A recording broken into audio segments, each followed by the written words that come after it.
Hello and welcome to the stream. Hello, John. Welcome to the stream. Just as I was about to start stream, just as I was about to start stream, my stomach decided to play a game with me. So, so that's why the stream was a little bit delayed.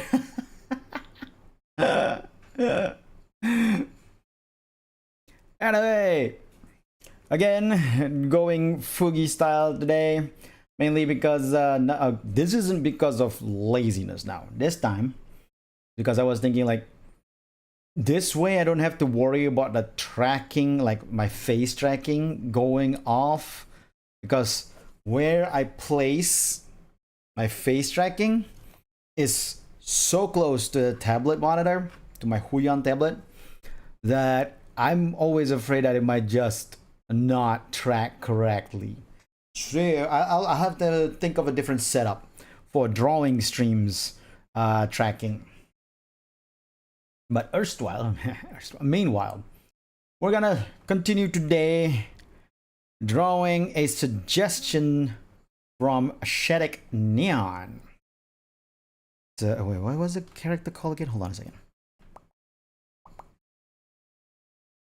New 13. he put a character on the Twitter, on my Twitter, character called New 13, NU13, and that's the one we'll be drawing today.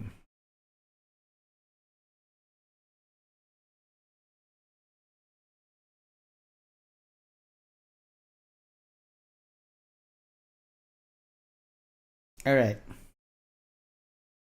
just taking out the NU13 reference so that I can have it. Oh, god damn it. I can have it to my side here.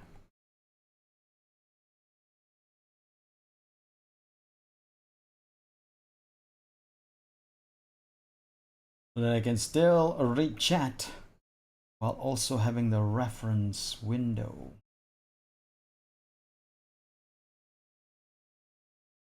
Hey, Kerenji, welcome, welcome.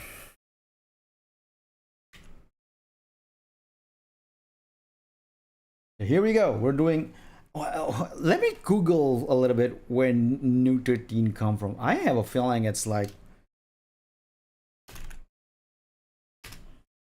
a Xenoblade or something.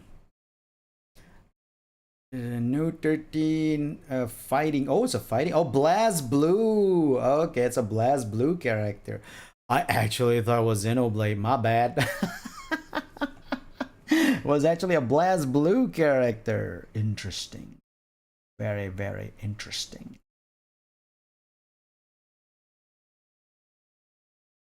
That makes all the knives. That puts all the knives. It makes more sense now. It makes more sense that the character has all these knives. Okay, it's a BlazBlue character.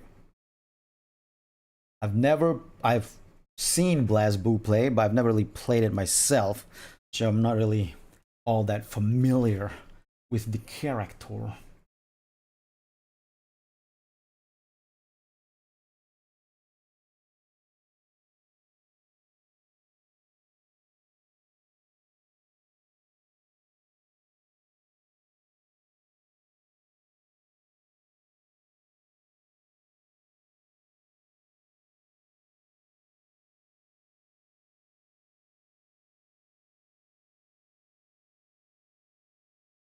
You have like this.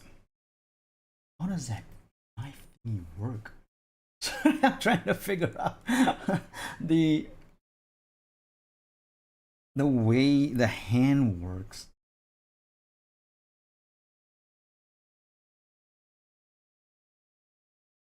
Oh, wait, hold on. The knife apparently comes out from above the arm.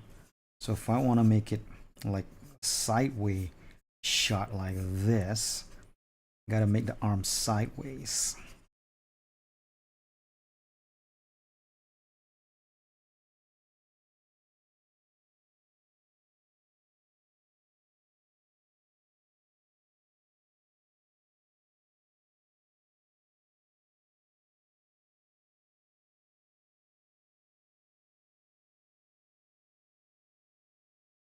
like so.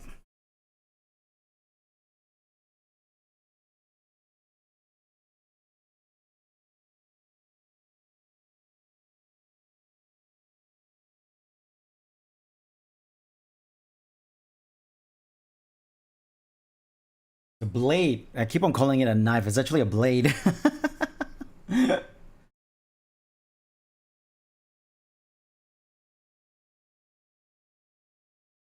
Much less of it being a knife, but more like a blade.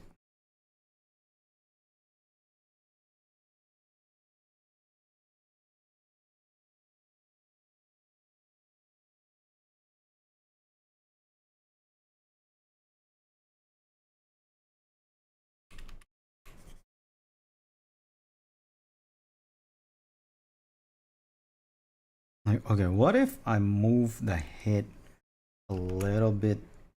Yeah, much better. Much better.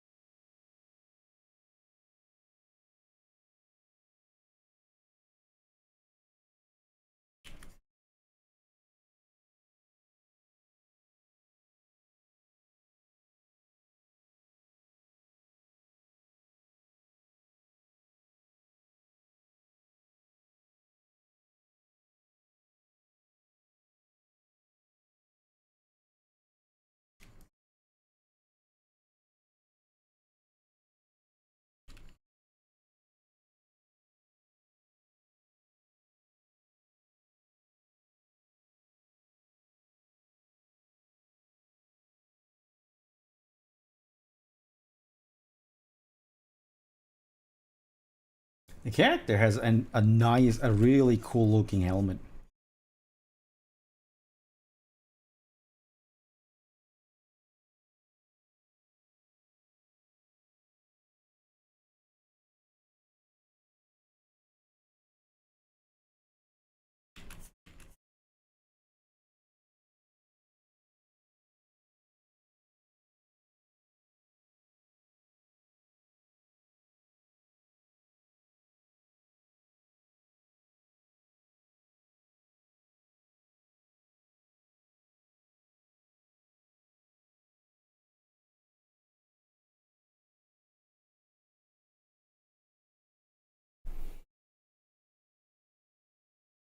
I really can't figure out how the hand actually works.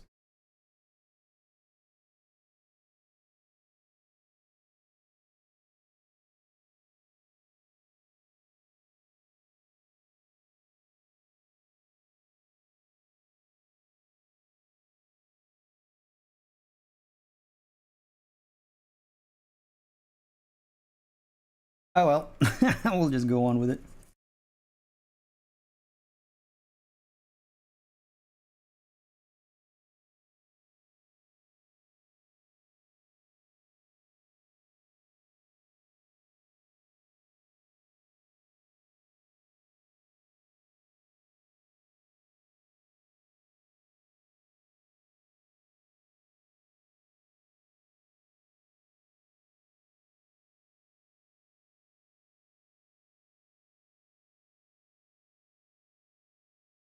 Okay, I think I got the pose down pat. Now, trying to figure out this mess of a sketch that I did.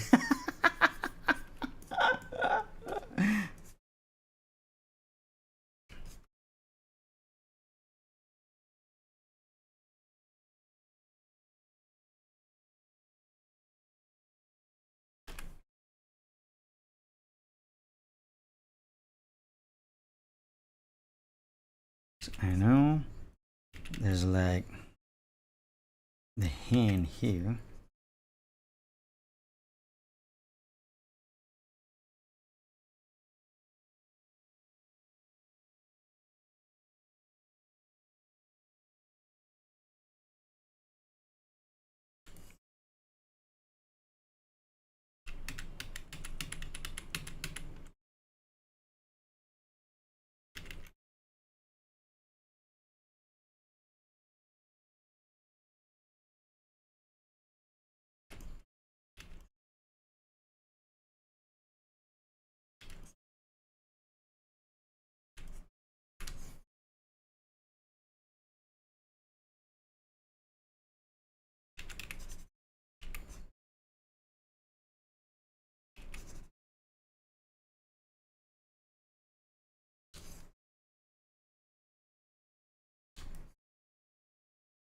Hold on, I'm not vibing with this, with these fingers.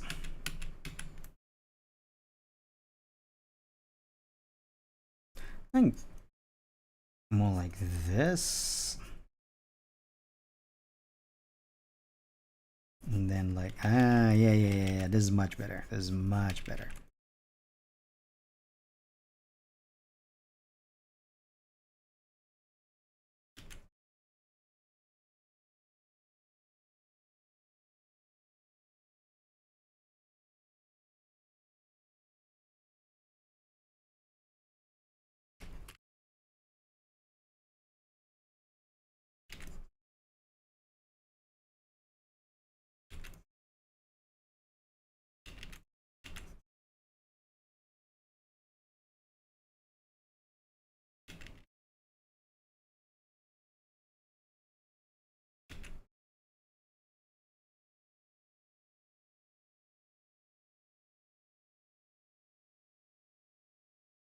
There you go.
I did it wrongly. Because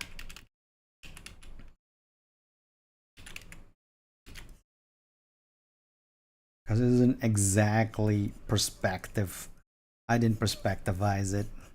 Need to perspectivize it.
Perspectivize, an actual word that I just made up.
Man, this character has a lot of mecha details. I'm trying to figure out how to like do it in a certain angle.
Okay, getting a little bit of detail of the body suit done right.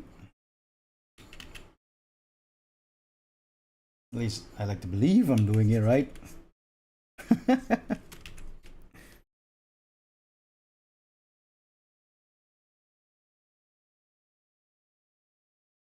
character is like blades all over. The leg armor has blades, the hand armor has blade.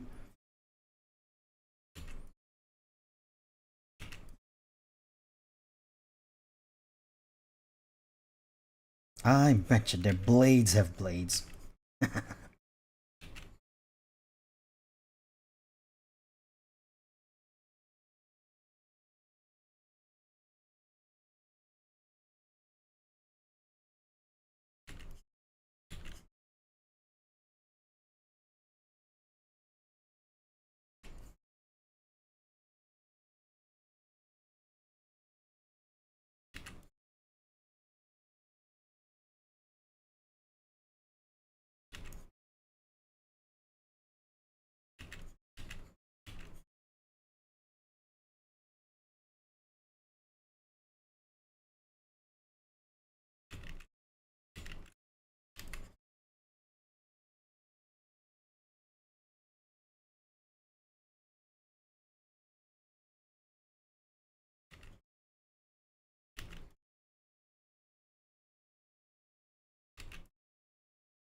Okay.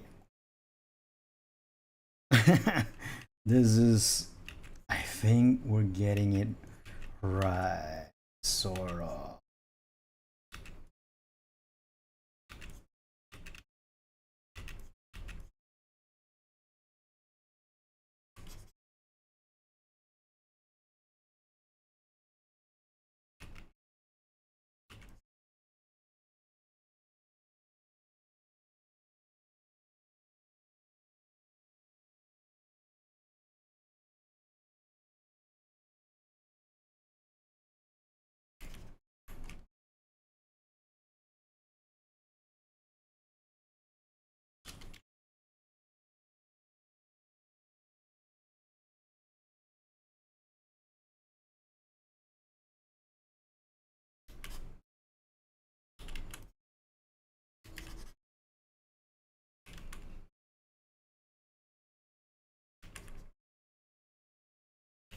Okay.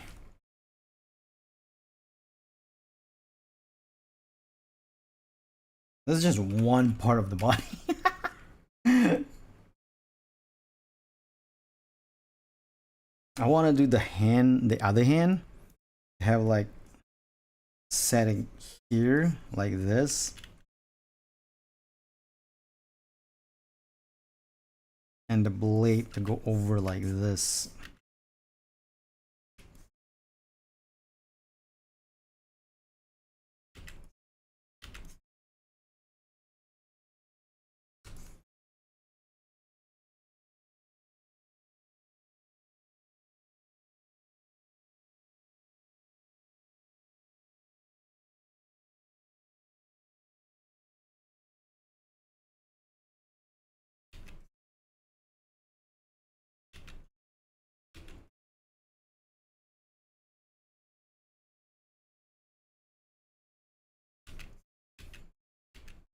And then the mask.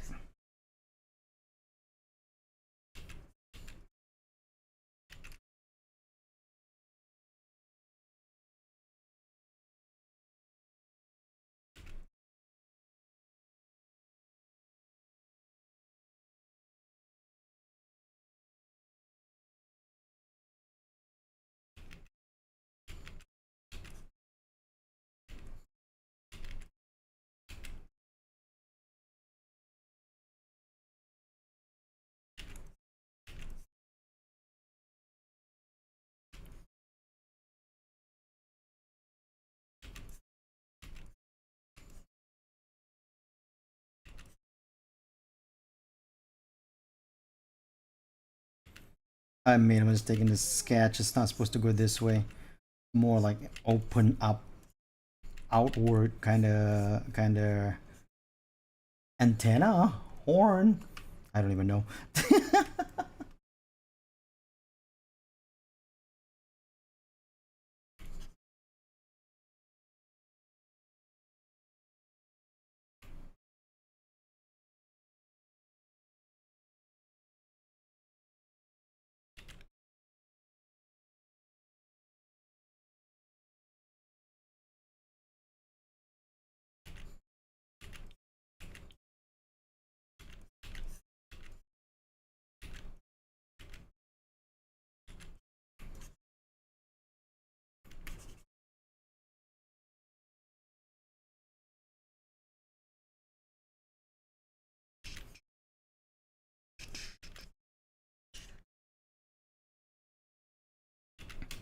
The soundtrack to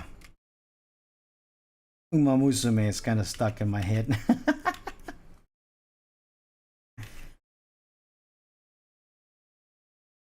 I recently figured out what the game is all about. It's about spark farming to get like the best Uma Musume to build new Uma Musume. And I'm like, so it's basically an endless cycle of playing the career mode to build a decent Uma Musume that can later on be used to help build a better Uma Musume, and you just go on and building more and more like that. And basically it's just gonna be an endless cycle of just trying to build better Uma Musume as you go along, for maybe if you want to the what do you call that, to do the PvP like race. And that's about it. That's about what that game is about, what the objective of that game is in the end. There's story mode, but you can read through the story mode, and of course if you have a good Uma Musume you can get through the story mode races easily. But then the story mode isn't that big of a, like, it's a good story.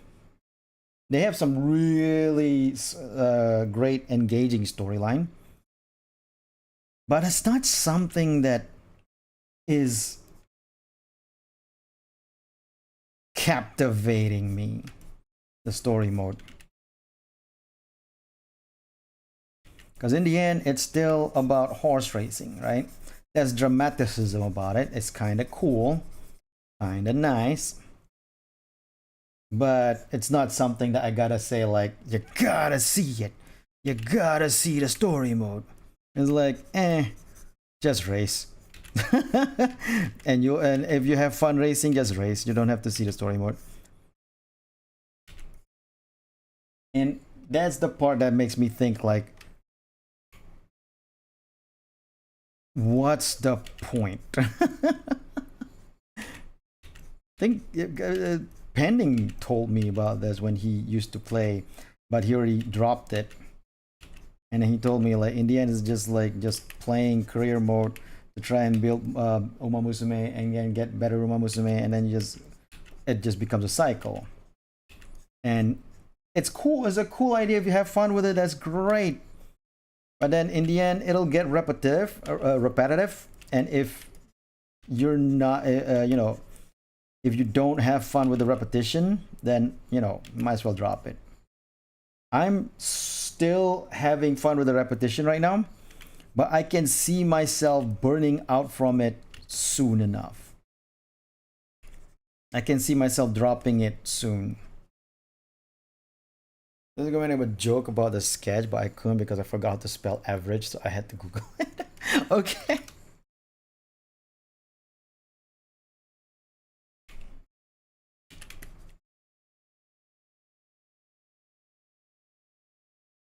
Well, my sketch being average is normal. I have no doubt about that.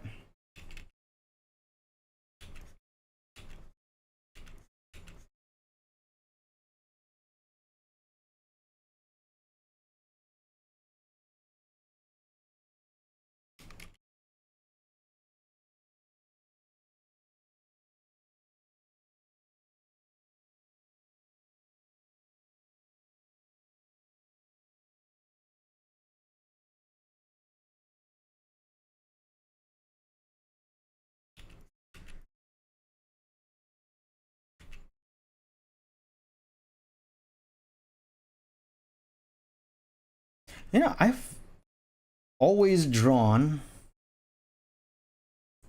This is something that sort of like in the past when I was younger, much younger, and much more productive.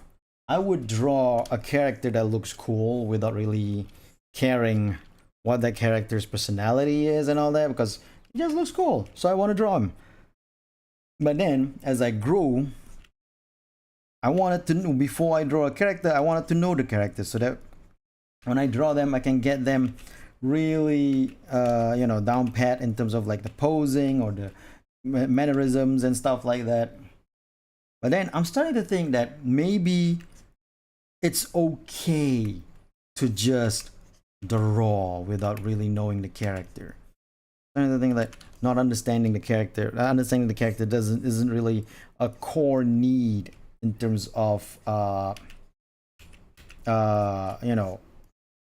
drawing a fan art, drawing a fan art. So like this character, new 13 here, I know nothing about her.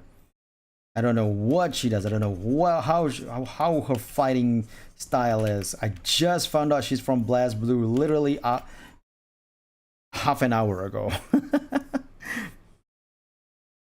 I have no idea what kind of character this is. I have no idea how they play. I have no idea what they do in Blast Blue.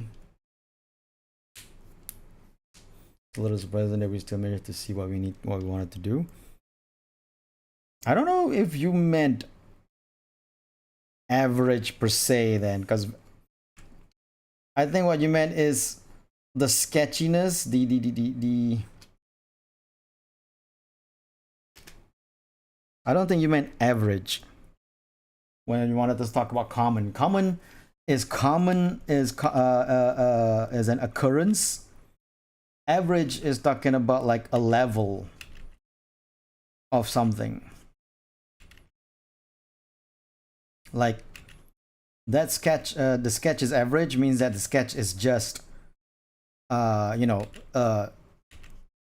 is not like superb or is not great. It's just, how to say it? An average sketch is basically saying that the sketch is just meets the standards. But I think what you meant to say is common is the best way to say it. Like you say, common sketches are. That's how common sketches are.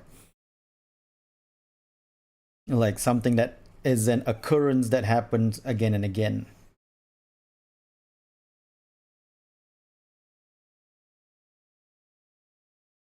Yeah, right. As weird as this looks, I'm sort of done with the sketch.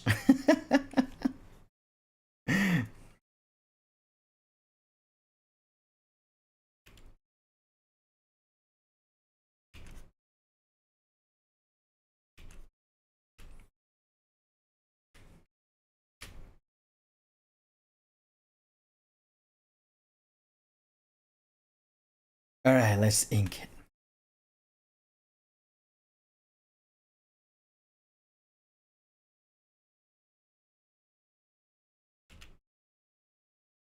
What the? Oh, wrong layer.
I'm still thinking about this hand here.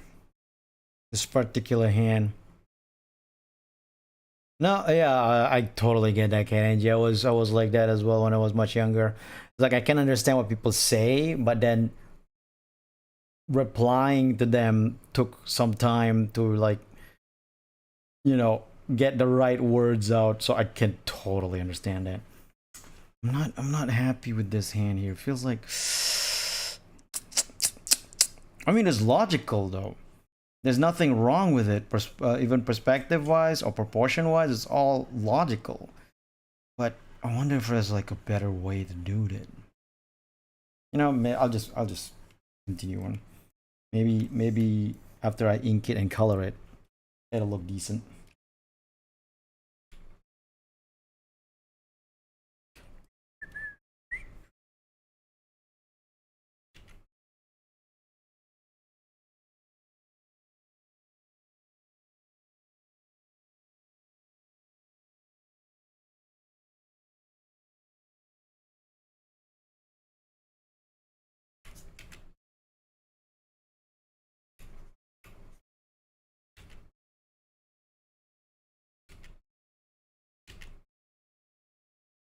But I do get what you were talking about with the sketch though.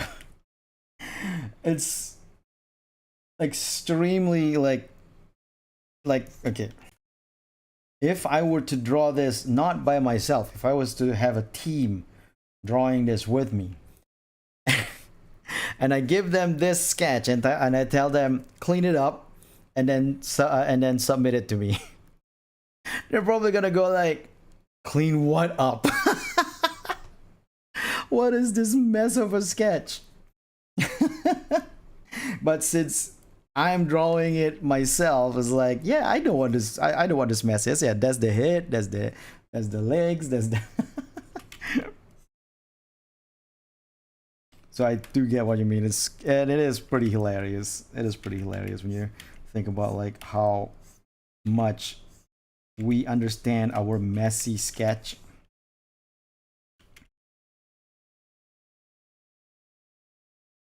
Oh, also, I just want to say, there's been a lot of dead air moments in this stream. I think I've come to terms with dead air. Like, I'm no longer in that mindset that I need to always fill up dead air with me talking.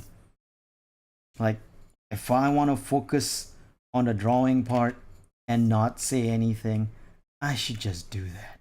and not care about dead air. I think as a small indie VTuber,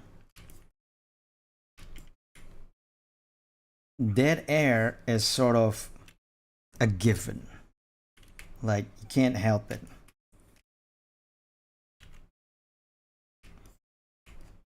There's not a lot of interactions when I do my stream.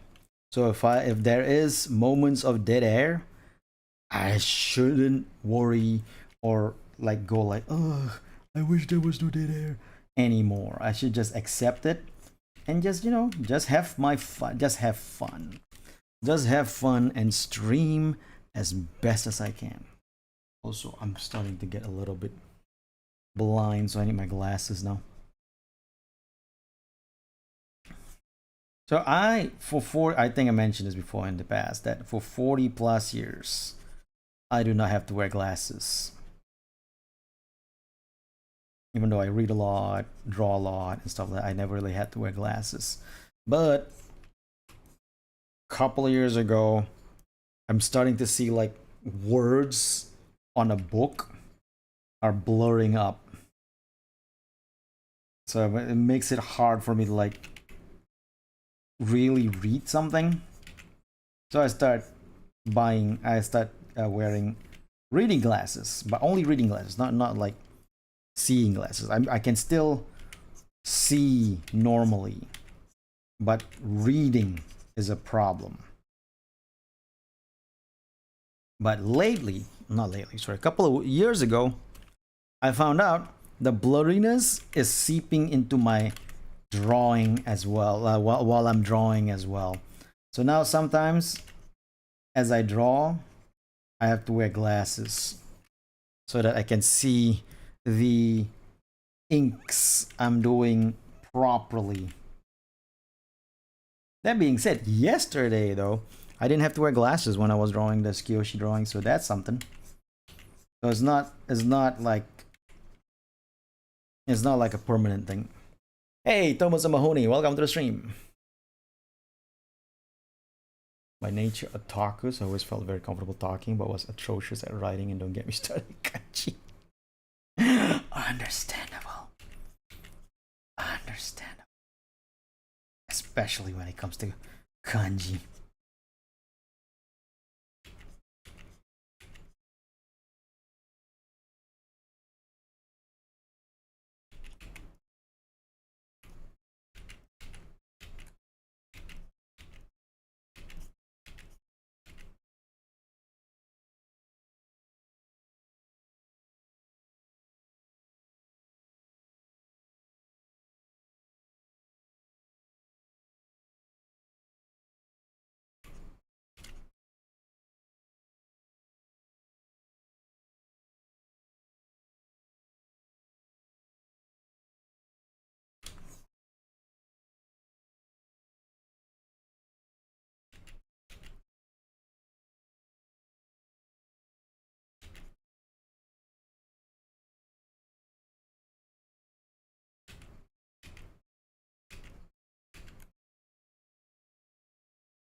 Oh, wait.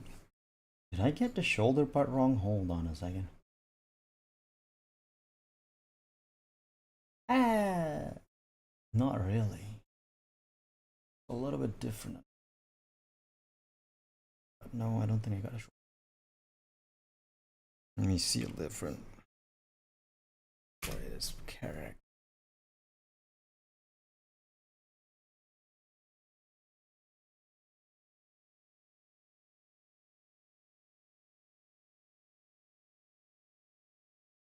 A little bit wrong.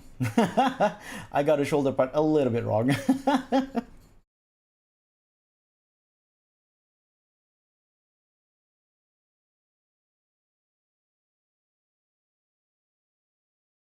Oh, okay. So this part here, let me just do a little fix.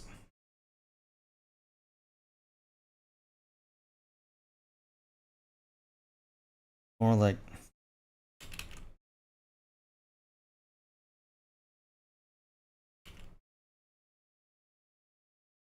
this, and then it sort of like opens up to like that. And then it leads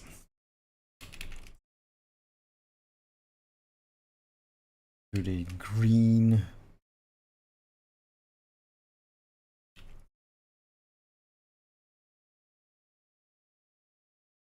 light fixture. And the blade has a sort of like a thing up here.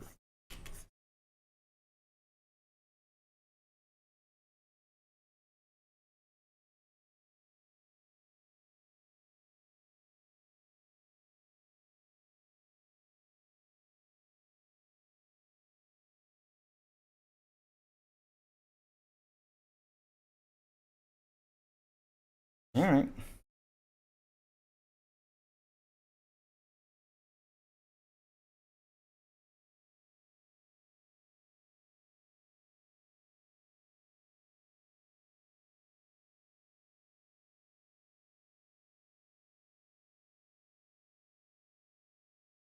Well, Trumpet. Hey, thanks for the super chat, Thomas. That's awesome.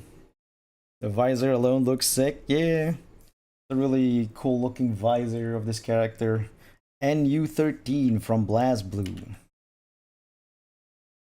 New 13?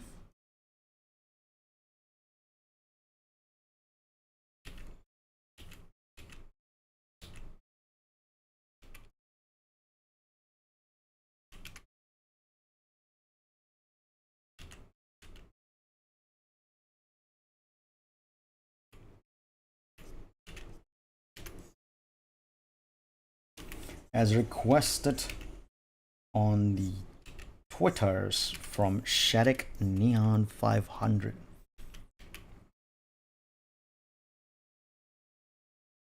Your virtual admin assistant.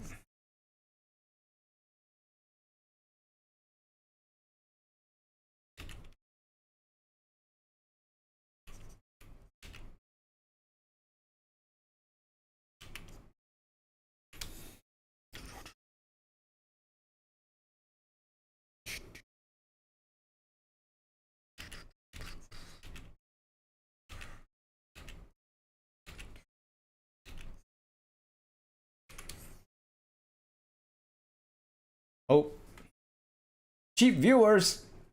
I'm fine with that. I'll see you around, Igris.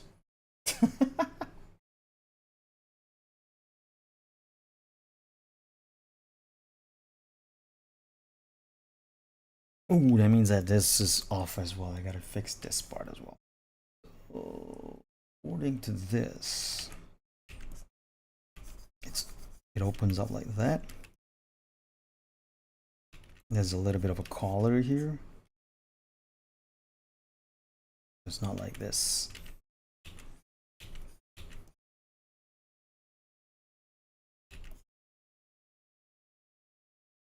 And there you go.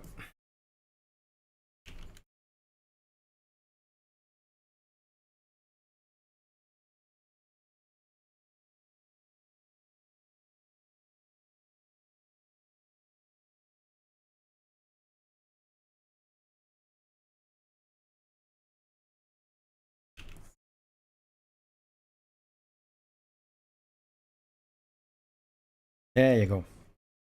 That's much better.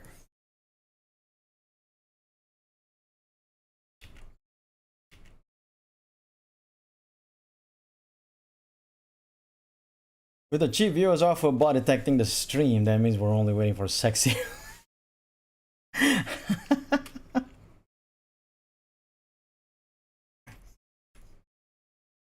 I don't think, I mean, that would be so funny if there's that problem on Twitch though, where a bot was like talking about sexy elderly ladies available in your in your area kind of thing. Oh, I just realized it.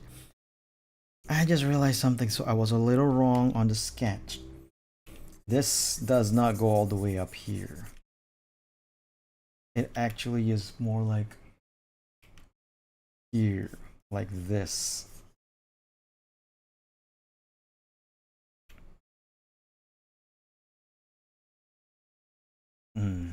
Not really paying attention to the to the to the design very much.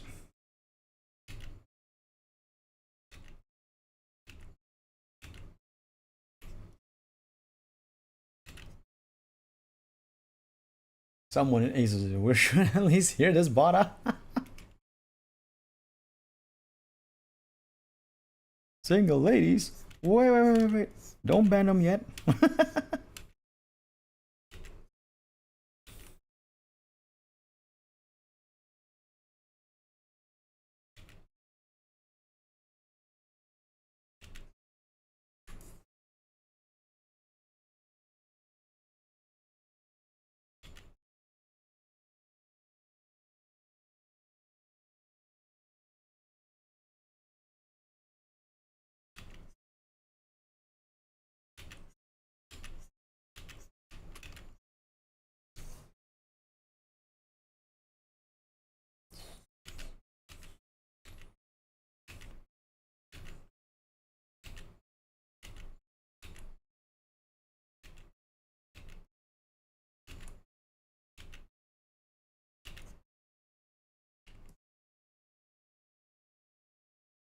Samantha strict.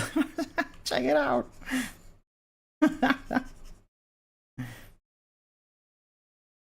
She's asking for you. She wants to swipe right.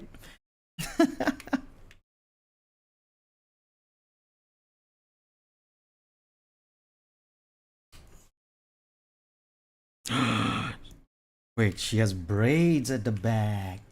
I gotta do those braids.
Trying to gauge. I feel like the hand, the foreshortened hand should be bigger. Where did I see this? The exaggerated foreshortened hand.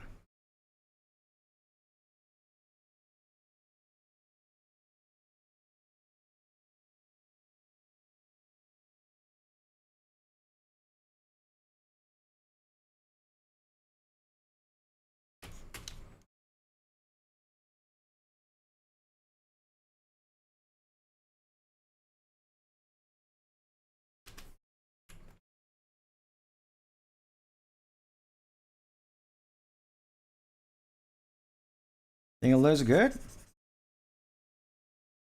Maybe. But I want to see if I can sort of like make it more.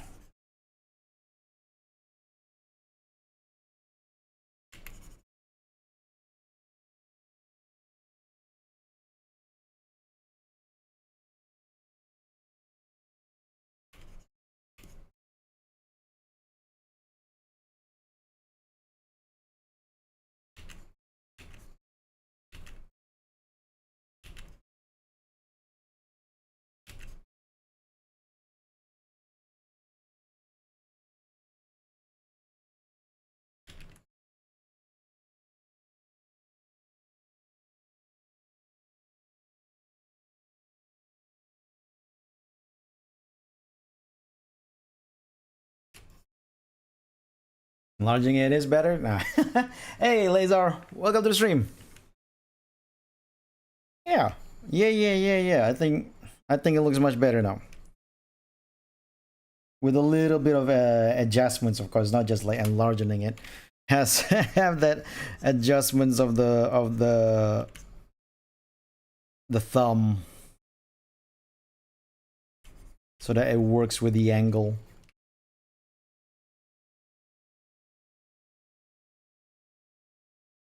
All right. Back to inking again.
This character has all those blades around it and claws.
Okay, so there's a little bit of change I need to do here.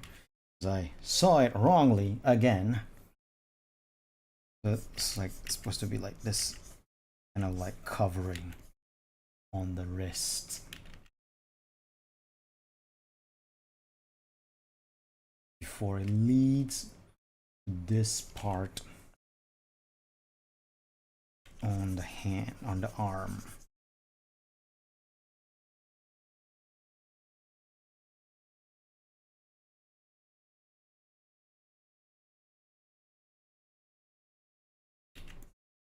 And the part in the arm sort of opens to this, like this.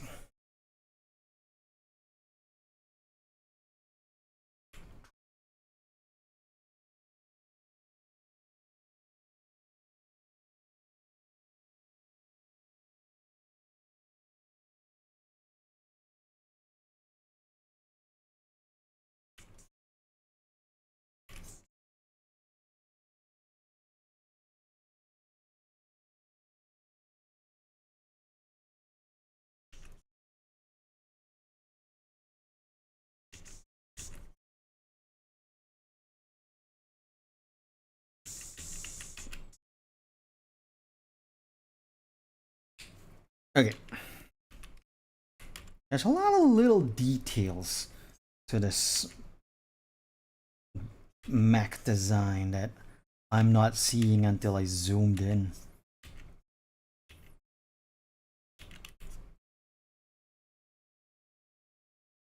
And since I'm going this route of like taking my time to draw, I don't want to miss out on the little details.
Hey, Thunder Charge! Welcome to the stream. It goes normally. I'm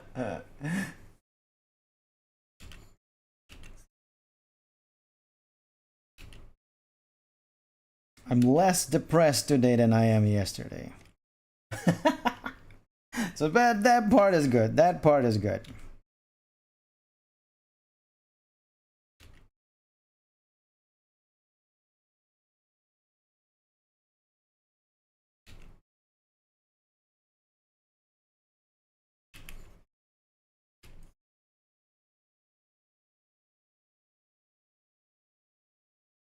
Oh man, I looked at it wrongly again.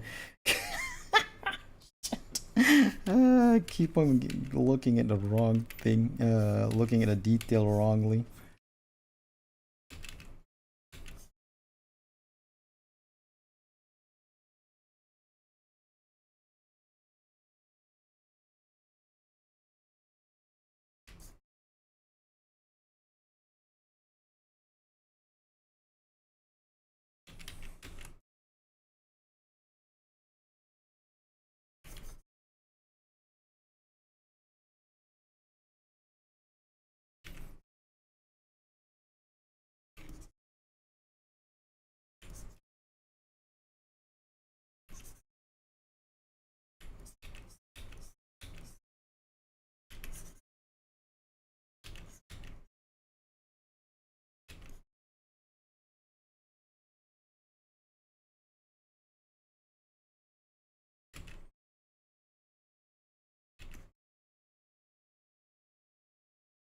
Don't mind who we drawing. We're drawing a character named NU13 from BlazBlue.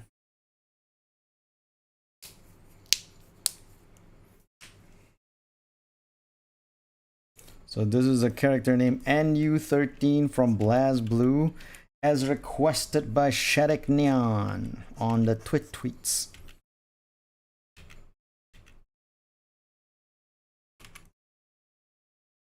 Now I myself have never really played BlazBlue, nor do I know the characters inside that fighting game.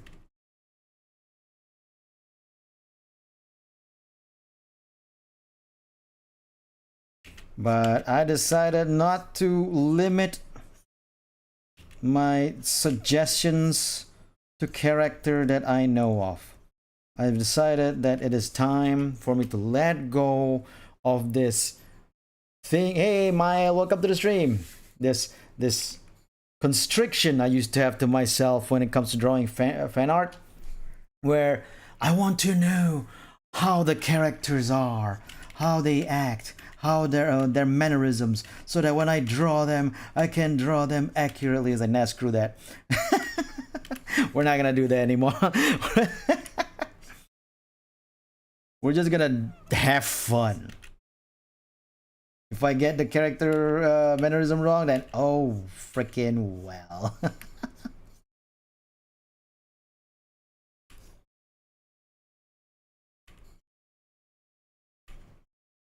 Because it used to be that I had screw it, we ball. Because it used to be that was like my I was like, if I want to draw a character, I want to understand them, which is, you know, would be like would help me understand, like draw them better, because then I would know like how to draw their mannerisms. But then it also constricts me into drawing only characters that I know, and that's not gonna be fun in the long run. Sometimes you just want to draw a character that looks cool, that you don't care whether what their mannerisms are. You just care about like, oh, that looks awesome, that character looks awesome, you know. So as you said, screw it, we ball. I'm gonna use a ruler for this, because kind of it looks kind of off if I don't use a ruler, and then I'm just not gonna be a happy artist.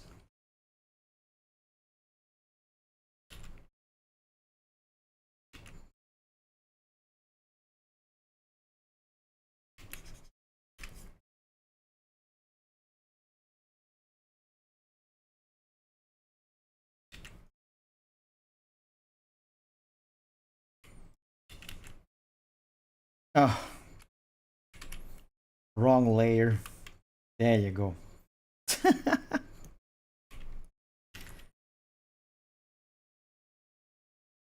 The accursed wrong layer problem.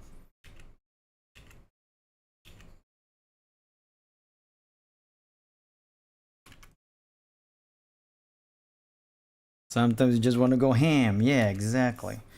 I used to be like that though. When I was much younger, I would just draw without caring what the guy looks, what the character looks, mannerisms are, because as long as it looks cool, like Sephiroth, right? Sephiroth. I have not yet played FF7 at the time, because you know English version wasn't out yet. But I've seen like a bajillion Sephiroth fan art from the Japanese artist, and I was like, oh, that guy looks cool. So I start drawing him, and I drew him so much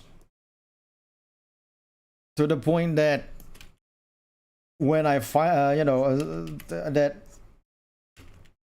and I was just drawing him just because of the, how cool the design is, and to the point that, and I drew him so much from what I can see of like little drawings here and there, that I thought he was holding a staff, not a long sword. So I've been drawing him with a staff because, the way the sword was so long and sheathed, and when it was sheathed, and what I saw a lot was a lot of a sheathed sword. I started thinking like, oh, he holds a staff. That's kind of cool. So I drew him holding staffs in my fan art. And then when I finally it suddenly doesn't look like a sword like that. That's for sure, exactly. So I made him wear, hold on to a staff this whole time. And then when I found out it was actually a sword, I was like, woo. I drew, maybe by that time I drew like 7 fan arts of him, all holding a staff. I was like, oops, my bad.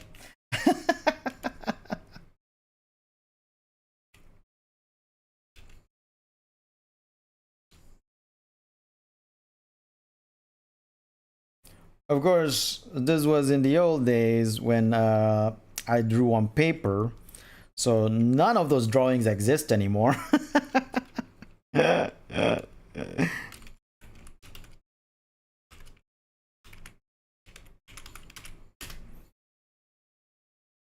He's the ultimate soldier. You can just pretend he was practicing other arms. No, you know what? You're right. You're right. It works. It still works for what it is.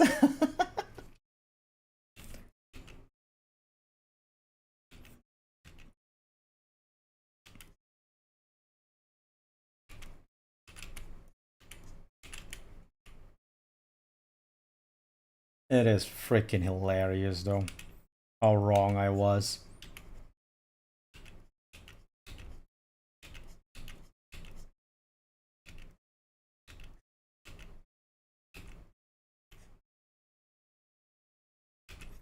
And my first drawing, like I said, I don't know the character. I only saw some very blocky images of the model, right? The SD model, and then some very low res, because back then everything's low res images of the FMV cutscenes. So I never really got a good grasp of the design, and at that time it's not easy to find a reference online. This was back in 1996, I don't know, 97, 96 or 97. Wrong or right, but you didn't know it. And then, you can't just Google back then for references, because Google doesn't exist. And Yahoo sucks.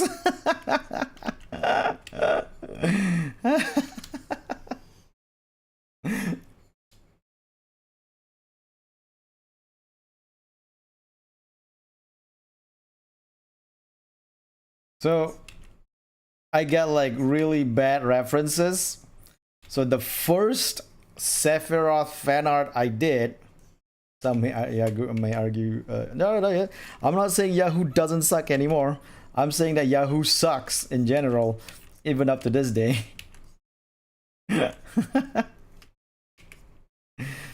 From back then till now, Yahoo still sucks. But my first ever Sephiroth fan art I drew, he was wearing a trench coat. That's how horribly I saw his design, thinking that he has a trench coat.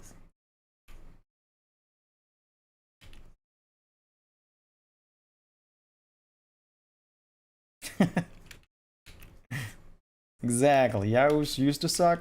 It still sucks now, but it used to suck as well. So it just sucks.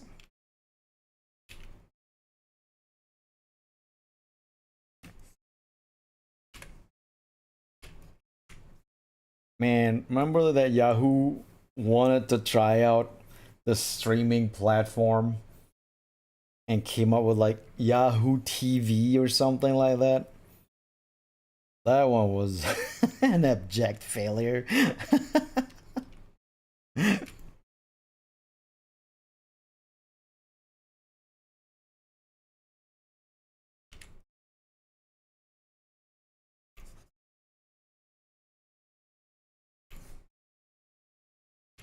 It's even more sad that Yahoo at the time bought like rights to release season 5 and 6 of Community, one of my favorite TV shows.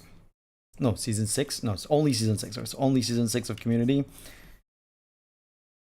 And they put a lot of money in Community. And season 6 was actually a decent season. Like, it's actually a decent season. Like, I really liked it.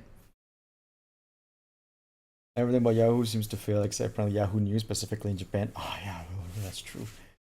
Mistaking his outfit for a trench coat is honestly understandable and maybe also prescient considering Advent children. True. True enough. And then, what was it?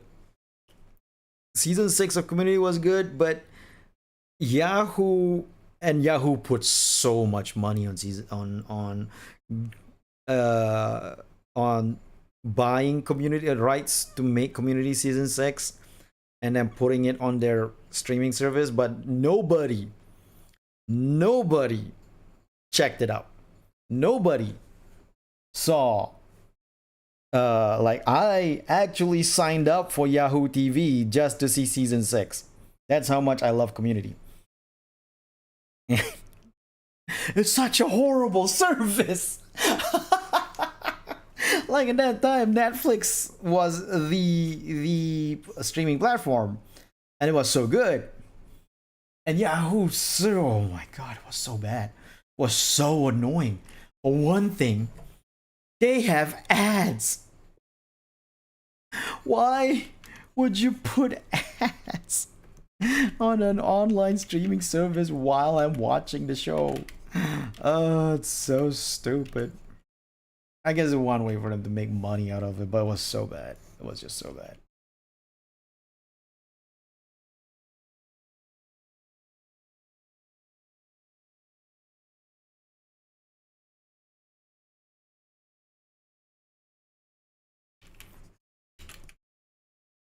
I'm getting this wrong again. The detail, I mean. It's actually more like this.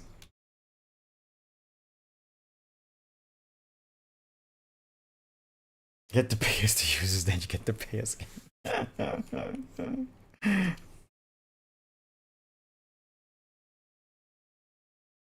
But yeah, no, and Community season 6, nobody really saw it, but I actually enjoyed it a lot.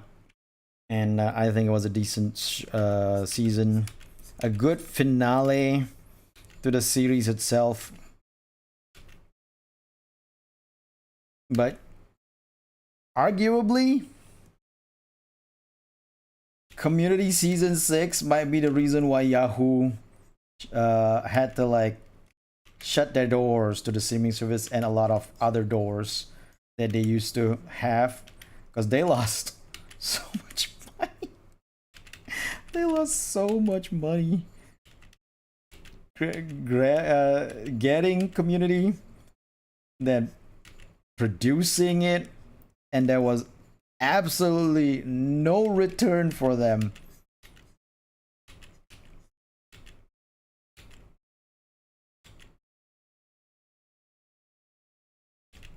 It was sad.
I remember, but then they also tried to buy Tumblr, which ended up failing horribly for them too. Did they?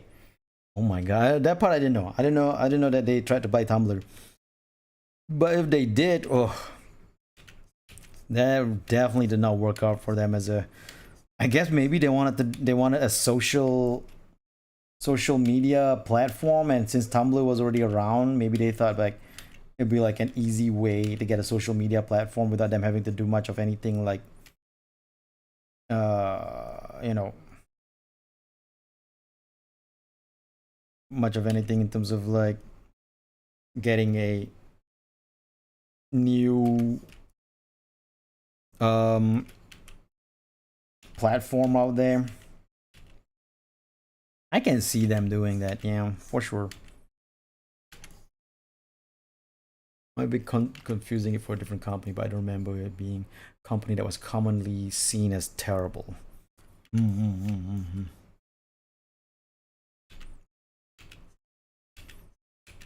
I think Yahoo did buy Blogger. I think. But that didn't work out as well.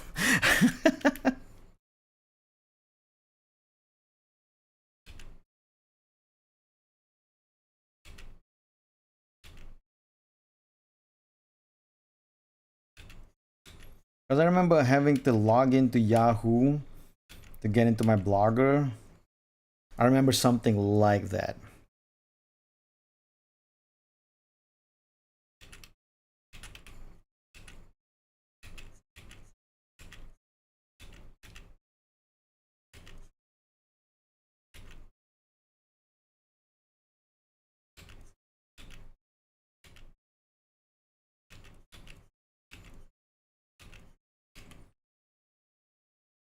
I wonder if Yahoo's just surviving from their Yahoo Japan, you know, revenue now. Because I know Yahoo Japan is doing decent.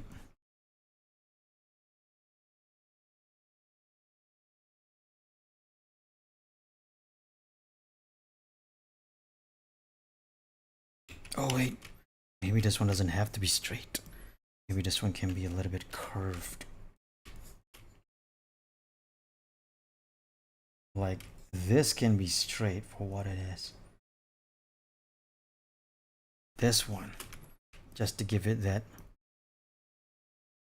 oomph.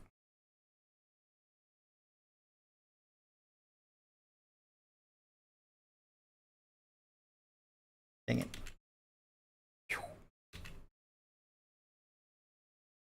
There you go.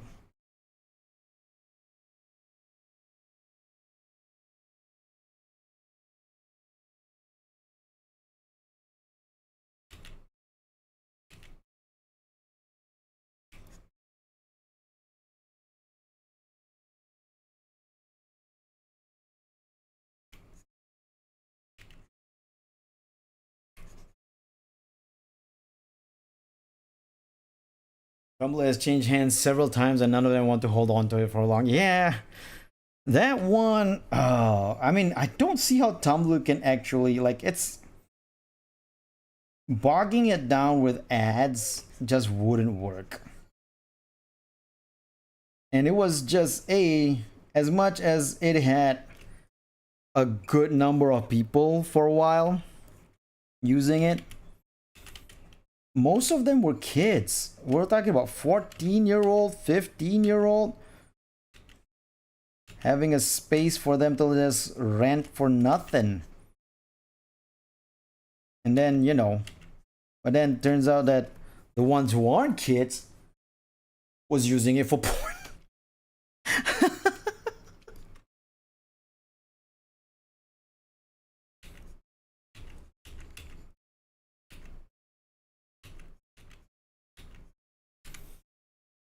So Tumblr, like, it can't work because when your audience is mostly children, you're not gonna be able to like get people to put an ad into that platform unless, you know, because those children are not going to be subscribing to a premium version of your platform. You know, they just won't know how to. But then again, I guess, I mean, Roblox is doing well with monetarily, but then that's more like them preying on the children, begging their parents for those to use those money. So maybe it's a different thing because it's a video game. Roblox is a video game, so it's a different thing. That's a different kind of like beast.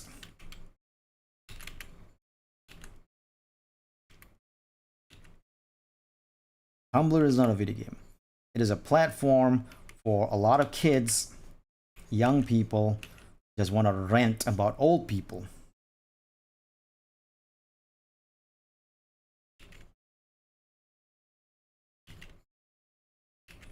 Or share their fandoms. There was a lot of Tumblr, like fandoms on Tumblr.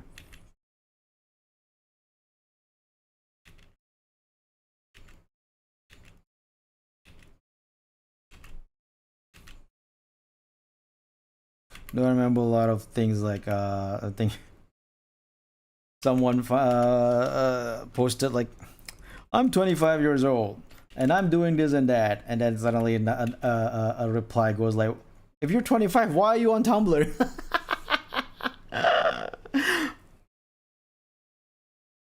Just migrate to Twitter, which is more fun. Yeah, bogging it down with ads won't work. Hasn't stopped every social media company ever. Yeah, true, true, true.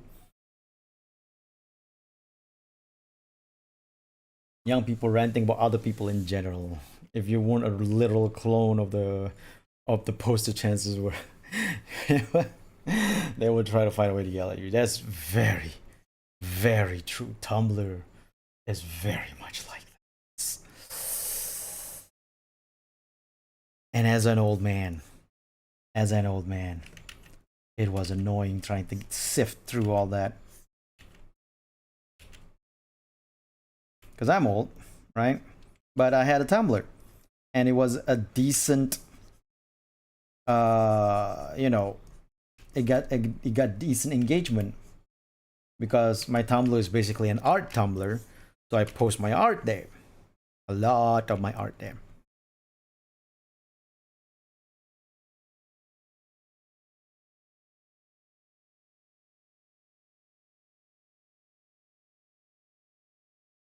So you know, people who like my art, they go to my Tumblr and they go like, yeah, this looks good, and stuff like that. But then you get them young whippersnappers, them young whippersnappers just coming in and going like, what are you doing? Why are you drawing all these cartoons that I like? You're an old man. You shouldn't be you shouldn't be watching these. It's like, you know, they're for all ages, right? You don't have to be a child to enjoy Gravity Falls. Gravity Falls works for everyone, no matter the age.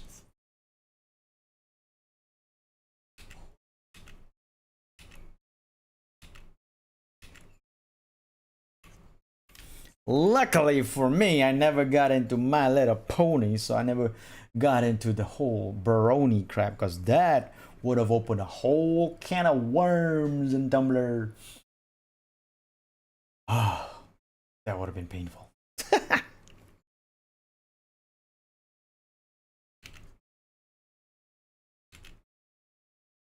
Thank goodness.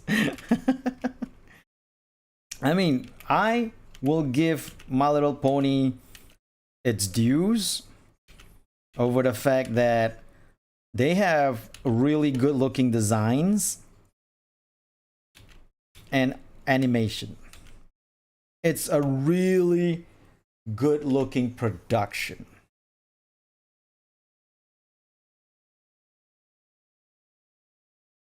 But the fandom sucks. The fandom sucks. sucks. It's a fine show on its own. Is everything else surrounding it? Exactly. Exactly.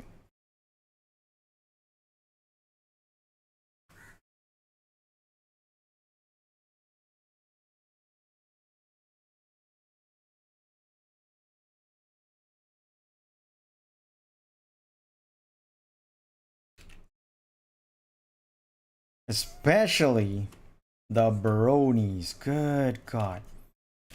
Oh man, the entitlement to the bronies is like one they enjoy it, right? They like it. And then they go like oh you don't understand. You don't understand it. It speaks to us even though we're men, it speaks to us much more than it does to you. I was like, no, it doesn't. No, it shouldn't.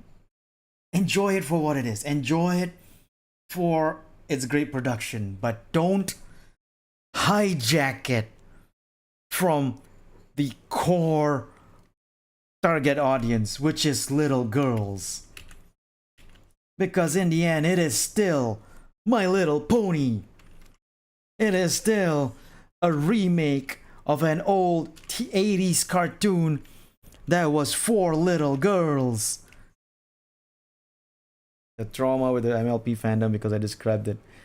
It's bad sign at age 6. Oh no! Sorry to hear that, Cat Angie. You know the person behind My Little Pony eventually. Yep. What's her name? Oh shoot, I forgot her name. She's also Craig, the wife of the creator of Foster's Home for Imaginary Friends and Powerpuff Girls. Something Craig. Lauren Faust, yes, that's the name. That's her name. But she's also the wife of something Craig. Craig something. Foster's Home for Imaginary Friends. The Ator. Craig McCracken. That's his name. I believe he married Lauren Faust. Yes, he did. Whew, got it right. I'm still a McCracken fan.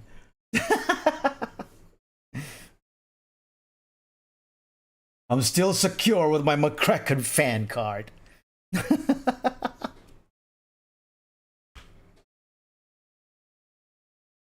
wonder how the brony thing became such a big infamous thing. You'd think it'd just be a niche corner. That's the thing, right? Now, my thing is the whole brony thing. It happened because My Little Pony, Lauren Faust's redesigns of the ponies look so good and stylized that the bronies all go like, hey, I can get into that. That looks like my style right there. And then, they start hijacking it because they start thinking it's for them. I hate it. I hate those kind of nerds. Those kind of nerds that like something and thinks it's for them and that people who's not like them cannot like it.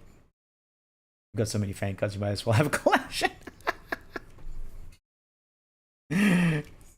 I mean, as much as I want to say I deserve the Craig McCracken fan card, I did forget his name. As much as I remember that Lauren Faust is his wife, I did forget his name.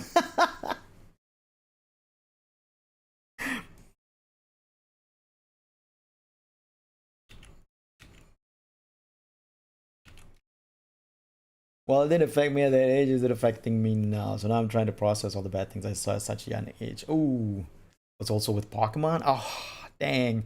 Sorry to hear that, Cat Angie.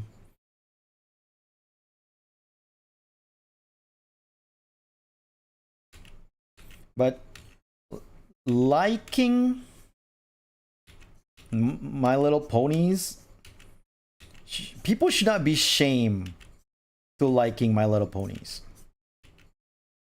What people should be shamed of are the people are the ones that hijacked My Little Ponies thinking it's for them.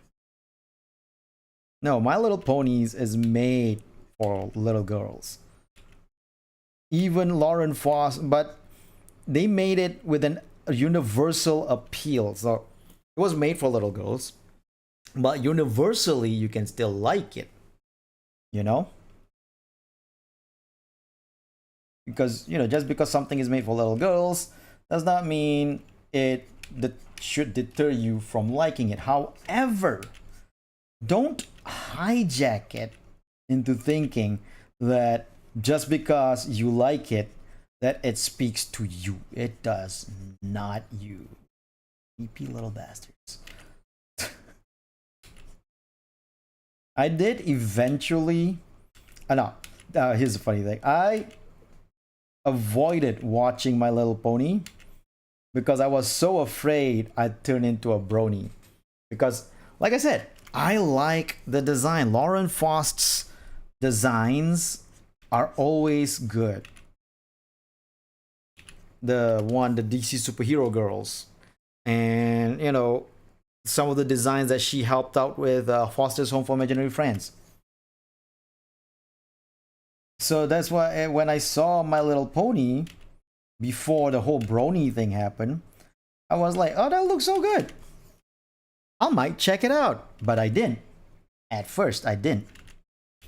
And then the brony thing happened, and it turned me off from wanting to watch it, because I got to thinking like, I don't want to turn into that. I don't want to turn into them. I don't want to turn into them. This happened because of a convention, in a Malaysian convention, where I have a booth with my friends, and beside us was this booth of a group of friends who, by the way, only took that booth so that they can get in before everybody does. They have nothing to sell. They're not selling anything at that booth. They just took that booth just so they can get in with a booth tag and don't have to line up outside like everybody else. This was before Comic Fiesta cracked down on, like, if you want to get a booth, you have to sell something, you have to prove that you have to sell something and stuff like that. So these guys, they wear like military outfits, cosplaying as with military outfits, but they're also bronies. So they were being very loud, brash, and annoying with their brony fandom while sitting beside us. So me and my friends, we just got turned off from My Little Ponies, and I just cannot. I just can't even fathom wanting to watch that show. Because I was like thinking, ugh, I don't want to turn into one of them. I don't want to be them. They suck.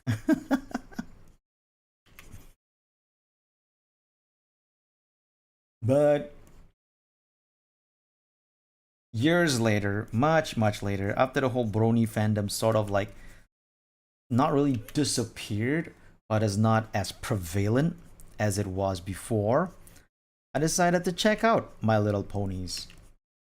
And it's okay. I'm not kidding about that. I think, like, I watched that. It is a great production. Like, animation wise, it's amazing. Story wise, it's okay. It's not bad. There's nothing bad about it. There's nothing bad about the story. If you like the story, that's great, right? But it was definitely made for little girls. It was made for little girls. Even when I watched it, it was made for little girls. They have like moments where it was definitely made for kids. So, after watching that, I questioned the bronies like crazy. Why did you want to hijack this show? as if it was written for you. It was not. There was no moment in any part of the show that says it's made for sensitive men or whatever.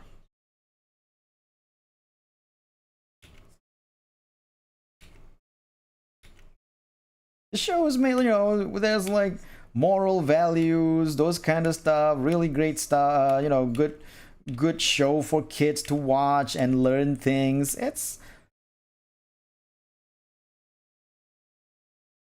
Yeah, I kind of wonder about attachment. It makes no sense after I watched it. After I watched it, I was like, how do the bronies justify saying this show was made for them? It makes no sense to me that these bronies hijack the show saying how much it was made for them. I was like, no, it was made for little girls. It has moral values and all that, teaching about friendship for little girls. I hated bronies even more after that, because I cannot understand it. I cannot understand the brony fandom.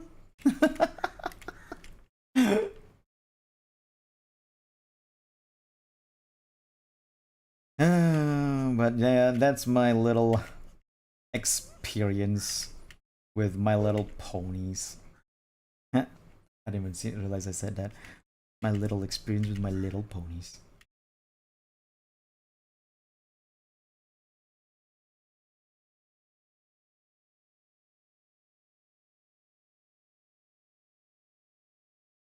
Ooh. Talking about My Little Ponies just reminded me that I still have that online comic website is still up. My online comic, Noping Ponies. I started it back in 2006. This is before the My Little Ponies remake came out. And but then because My Little Noping Ponies kind of like got a surge of fandom, like people starting to read that comic when My Little Ponies come out. I think because Noping Ponies have like the name Noping Ponies, so when people searched for My Little Ponies, it came up in their search and then they start reading it. So that was actually like a funny little like a relevant name. Yes, sort of. Everything about magical friendship and the power of music and equestrian. Exactly. So I just don't get why the bronies all try to hijack it. It's horrible. Horrible. Poor little girls. That's why it's like when you see those conventions, those My Little Pony conventions, and you see like all these middle-aged men. Not middle-aged. They're like late 20s or something like that. All over that convention that was supposed to be for little girls to enjoy My Little Ponies. Why do you have to do this? Stupidity, nerds.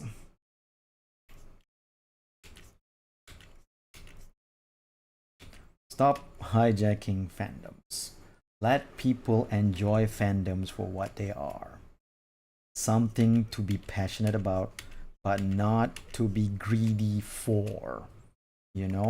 That's what fandoms should be. You're passionate about it, but don't be greedy about it. Don't go like, you didn't understand it, so you can't be a fandom because you don't understand the nuances of the show. It's like, no. You're reading too much into it because you want something to connect to. And you feel like this show connects to you, speaks to you because I don't know, you feel some kind of a weird connection. Maybe because you don't have friends, and the idea of the show is friendship is magic. So you were like thinking, with this I know understand how to get friends. I have to just prance along like a little horse. It's like, no. You don't understand. You can't hijack and then selfishly gatekeep a show just because you think it speaks to you more. Like you're allowed to like it, but you really gotta want it. Exactly. It's like you're allowed to like it because it is a good production. I think it's a good production. You can like it in the technical aspect. You can like it. You can even like the story if it speaks to you, right? But why the hijacking? And then later on, the gatekeeping. Why? Why do that? Why? Oh, my brain.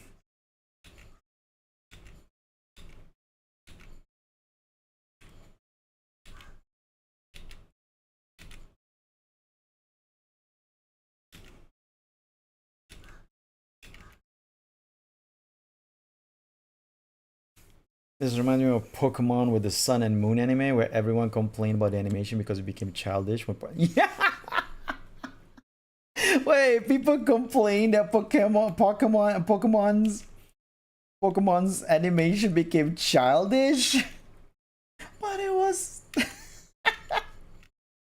Well, Pokemon has always been for kids. Even in Japan, it was for kids. Man, humans are weird.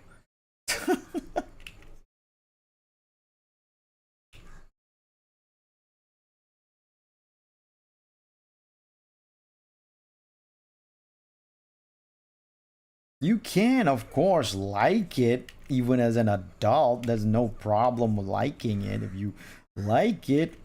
Just don't say it's childish as if it was not made for kids. It was always been made for kids. I will never understand humans. Nerds.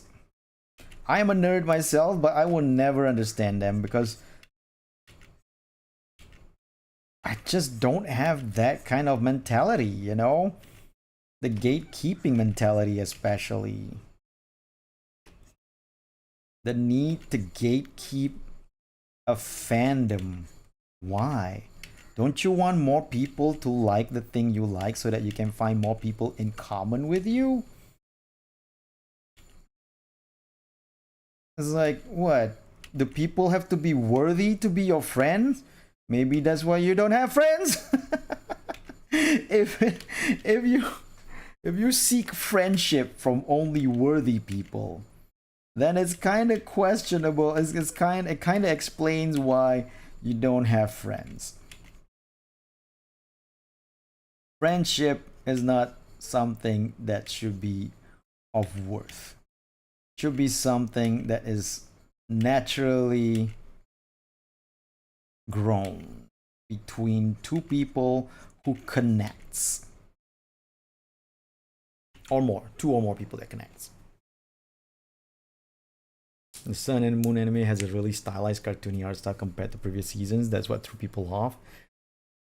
And then one of all the ones out there that got spotlight in the 2010s. Oh, so true, so true. Stay we complain about ponies. We're complaining about how Scott Summers cheated on his wife again. That's getting too normal now. I understand the abrupt change in animation from XYZ to Sun and Moon, but saying that something that wasn't always childish become childish was too dumb. Yeah, exactly.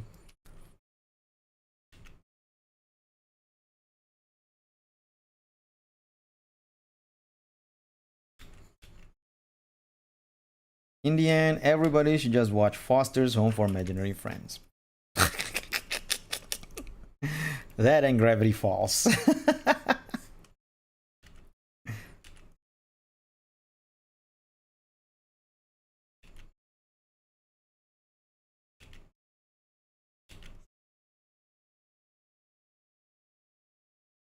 Those two shows. Mm-hmm. Those are shows. Gravity Falls and Foster's Home for Imaginary Friends.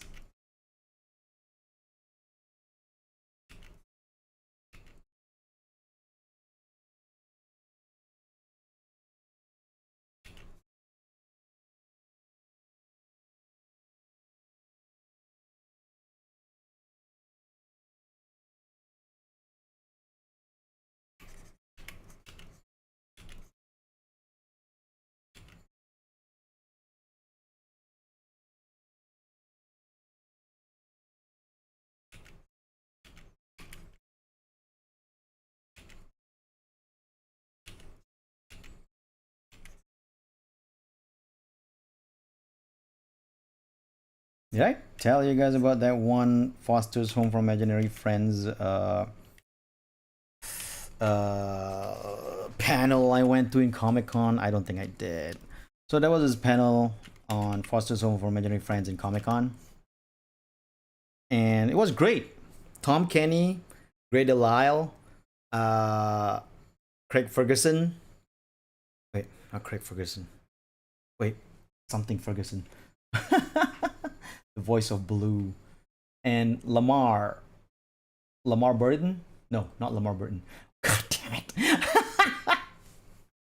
it. Phil Lamar. Keith Ferguson, not Craig Ferguson. Craig Ferguson is a comedian. Keith Ferguson, yeah. And Phil Lamar was on stage in that panel. And at that time, me and my friends, I was the big Foster's Home for Imaginary Friends guy.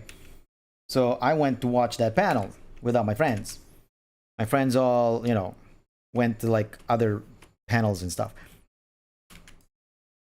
But I was enjoying the panel. It was a really fun panel. They even did a skit, an on the spot improv skit about Blue finding a sandwich.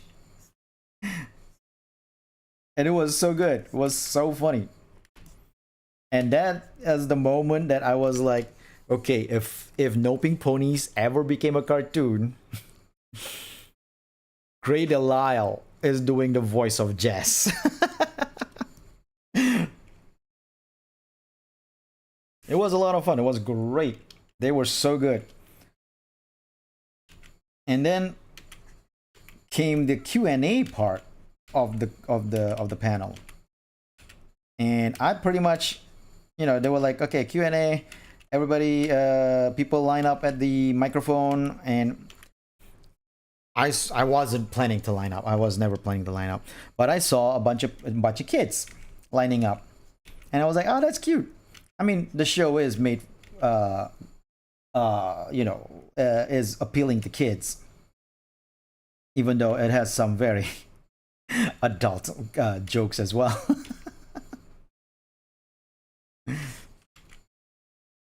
And it was good. It was fun to see it, and I was like, "Oh, that's cute." Kids want to talk to the voice actors to like, sort of like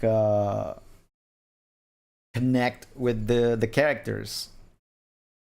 But then, near the end of the Q&A, there was this nerd, definitely mid-20s, maybe early 20s, lined up and started asking.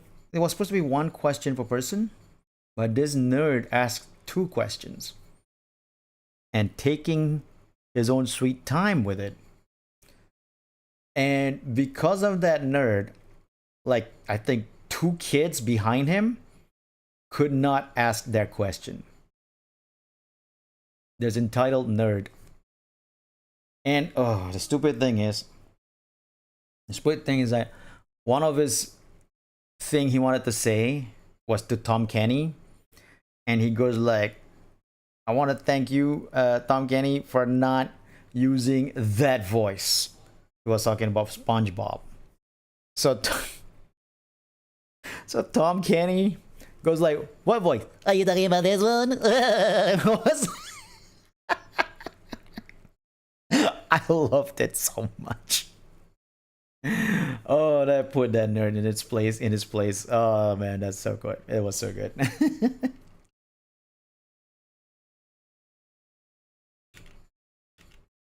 But in the end, though, those 2 kids behind the nerd still couldn't ask their questions because, that nerd was being a nerd, taking his own sweet time, and then, taking his own sweet time with the questions and trying to convey like, oh, they are the fan and nobody else understand it like they do. And then the kids behind him could not ask that question. I'm like, poor kids. Dumbass nerd. Why did you even line up in the first place?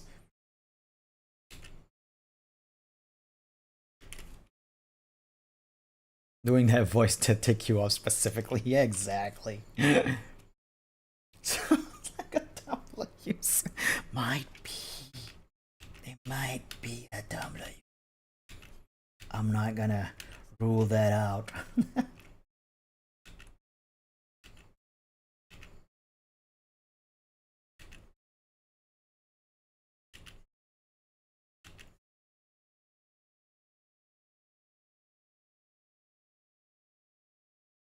Okay, so I did this a little bit wrong, so let me just fix this up a bit. After we do that, and the knife on the leg should be like this. Okay, cool.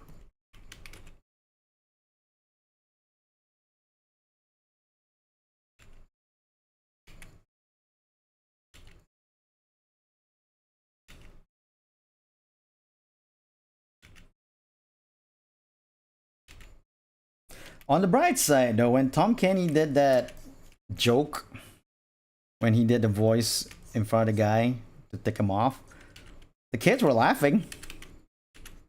Heck, everybody in the freaking hall was laughing. The guy mockingly,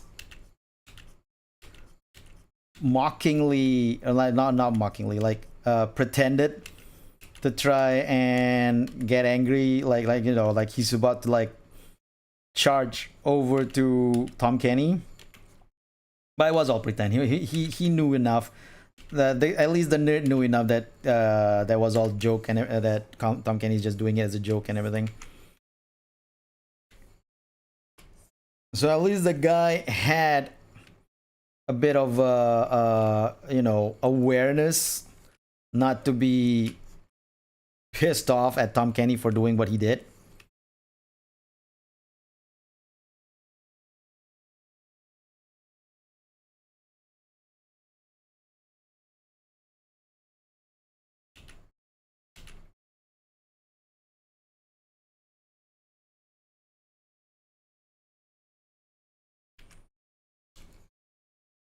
Glad he had at least a, yeah, exactly, a lick of self-awareness.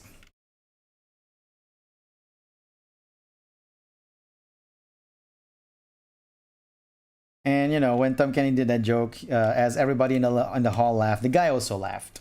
So everybody was laughing. So at least it didn't devolve into the guy being like entitled about like Tom Kenny's voice acting job.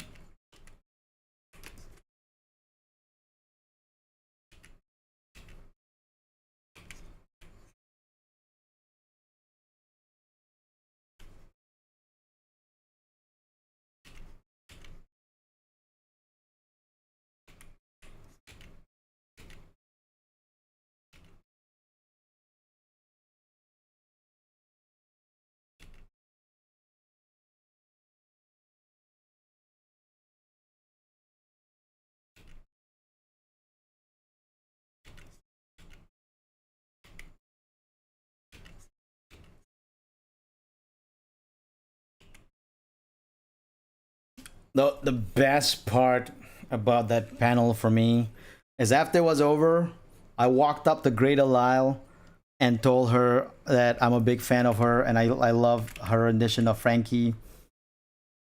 No, not her rendition. I love her role as Frankie, and you know, just telling her that, you know, she's really great as a voice actor. Hold on, let me check on something. What's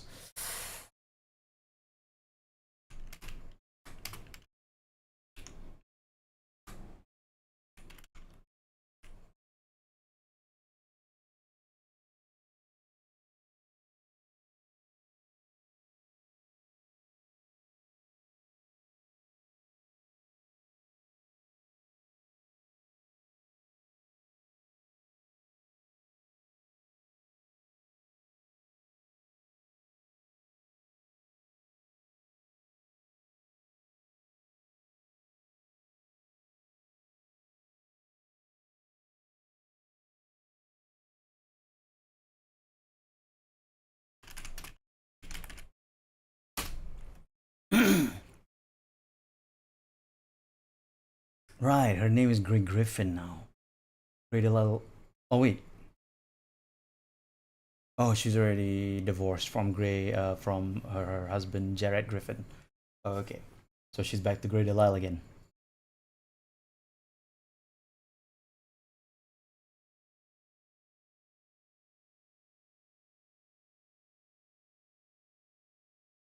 How do I find?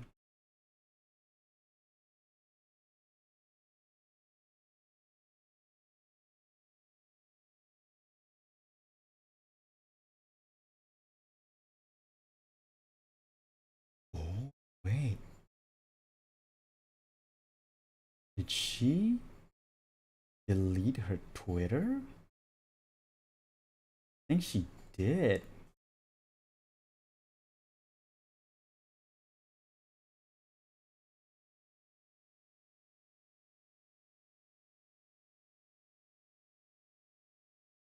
I think she did. Anyway,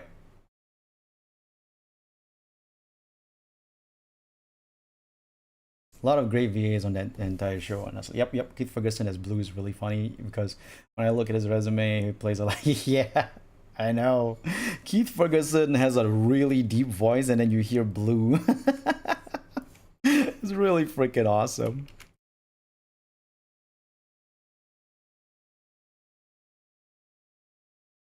So anyway, the whole Great Alal thing. I believed because I did contact her one day, asking her for like a quote or like voice lines because I had an idea of doing like a No Pink Pony short and have her voice Jess.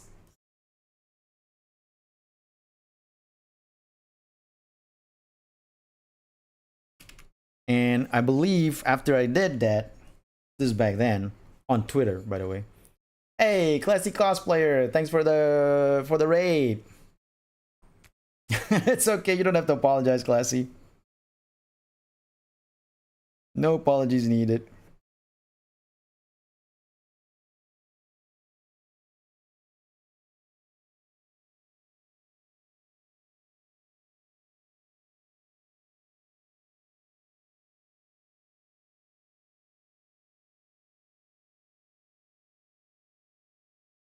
But anyway, yeah. After that,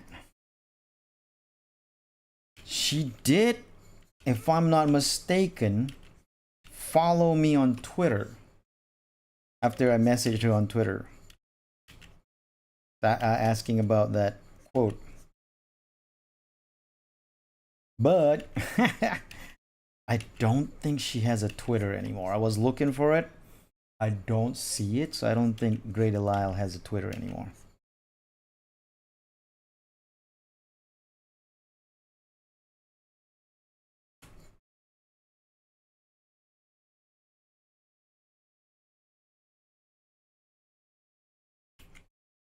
She's also the voice of Azula from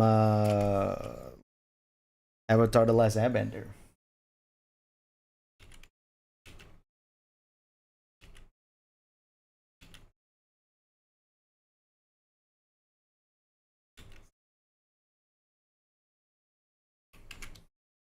Just off social media, she moves on. Maybe she did. Okay, I think inking wise, I am done. Let's get the colors.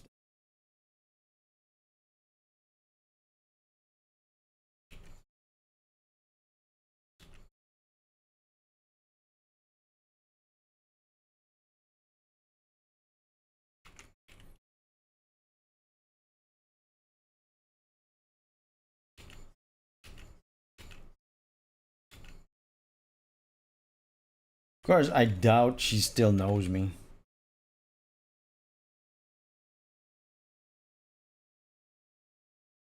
Great Delisle, I mean, I doubt she still knows of who I am or my existence.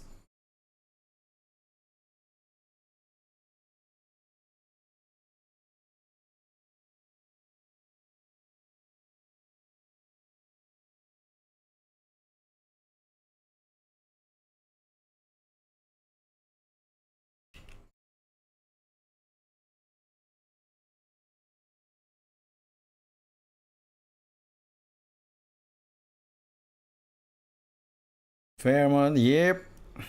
When you talk about Fairmont time, I can tell you. It was way before I was even a VTuber.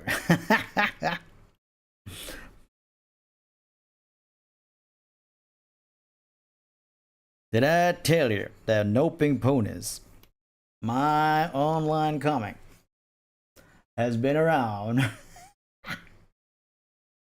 since 2006? So next year marks the wonderful, wonderful 20th anniversary of No Pink Ponies. February 7th next year. February.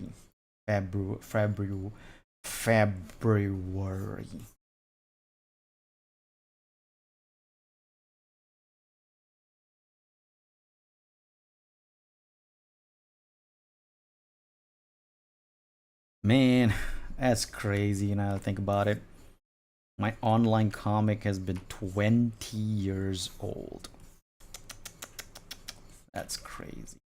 Now, even though the online comic is 20 years old, it has been on hiatus since 2018. Like, I haven't updated it since 2018. So, almost 10 years of, hiatus. So, nothing to really be proud of there, sadly.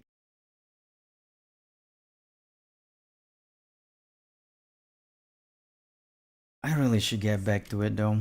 I miss drawing No Pink Ponies.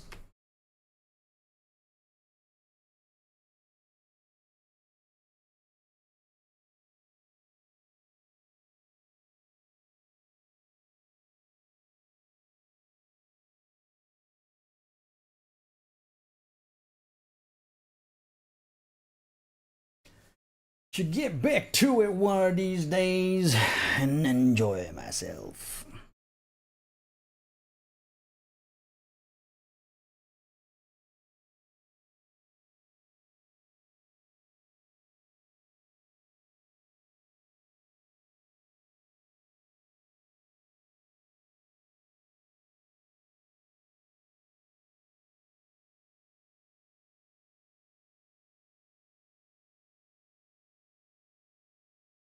I think it would be nice to get back to it at least for his 20th anniversary. I don't think we'd mind you took time off.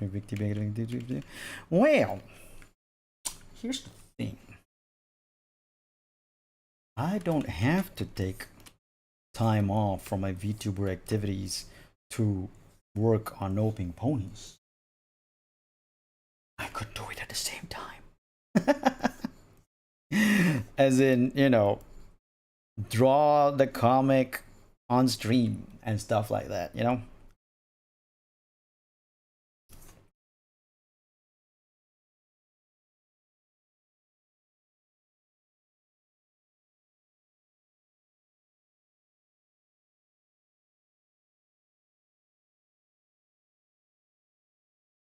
I'm having trouble with Blender. Just remember you made your own 3D. I wanted to ask about UV unwrapping. Oh, holy shit, how to do the UV unwrapping? I haven't worked on it for like 3 years, so I kind of forgot. I'm sorry, Classy. But I'm pretty sure there are like website tutorials online that can help you, because I'm pretty sure I did UV unwrapping myself. Oh, but my UV unwrapping was horrendous. It was not done in a way that was like uniform.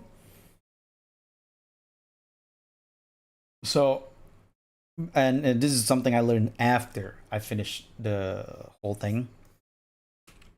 Like, my UV unwrapping was done in a very no, not mishmash, in a very hodgepodge way that it came out really, oh, just bad. Came out really bad.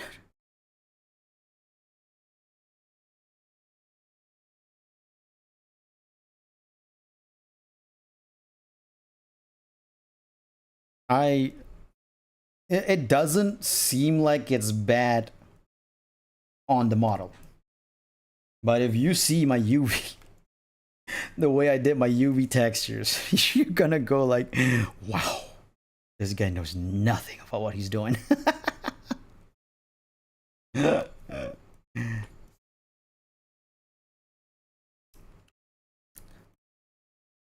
So I don't think, anyway, point is, I don't think I can help you there, Classy, with your Blender, again, because A, I haven't done it in a very, very long time, and B, it's... Oh, okay.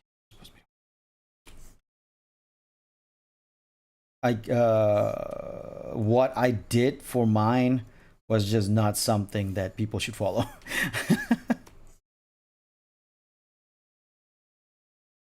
I do want to get back into Blender though. So I probably have to relearn all these things all over again, because it's been 3 years since I did any Blender work. Any serious Blender work anyway. Posing and all that, I've done those a bunch.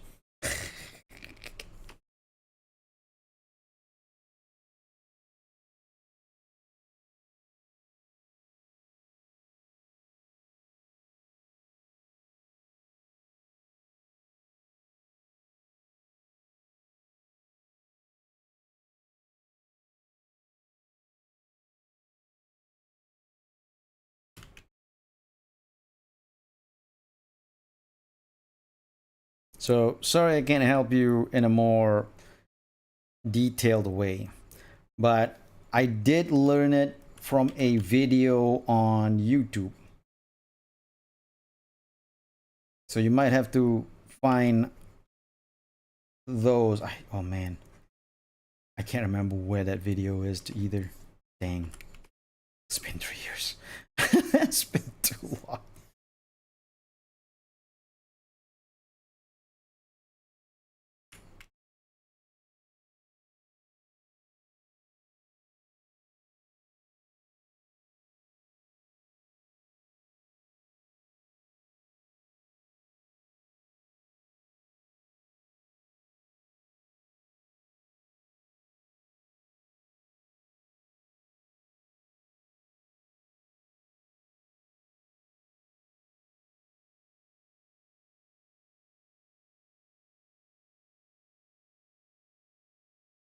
One of these days, I'm gonna get back on Blender.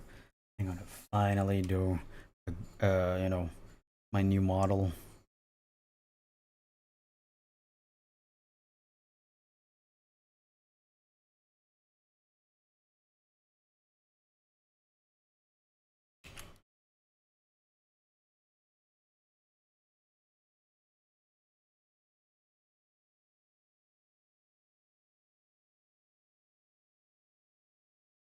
But what I also want to practice is do a female model. So I might actually do an ASA model, 3D model.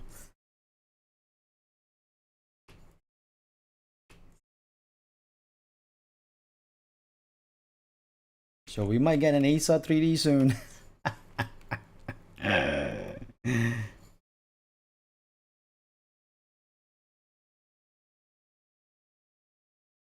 And so it comes down to Blender suffering. I get it. The tutorial I tried learning on was in 4.0, but Blender's on like 5.4 now, and half the things in... Oh shoot, really? God damn it. That means that, oh my god, I updated my Blender. That means that now I have to actually find different tutorials myself. Dang it. I can't use my old tutorials too. Ah, dang it. This is why I should always, you know, get on Blender from time to time, and should never get away from it. Because Blender 3D modeling in general has a lot of technical aspect that if you don't get back to it, or consistently use it, you always miss out on, you always forget what needs to be done and stuff, or how things are to be done. And right now, sadly, oh god, I have to look for new tutorials too now, because if they change the UI again, as they always do, oh man, that sucks.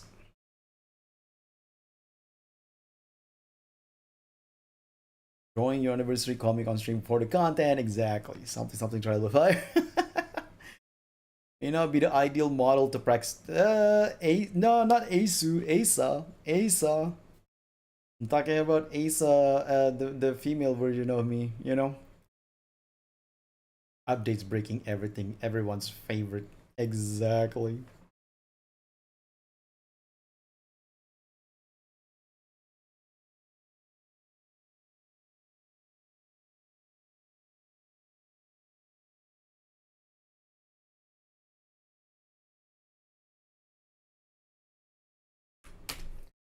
Can't isolate using numpad slash. What? Not anymore? God damn, they changed. So it's not just the UI change, like even the shortcuts? Dang. What are you. What? I think that's a problem with open source. Some other guy decides to, like, hey, I think I got a better idea for this. And then they just do it. And just change it for everybody.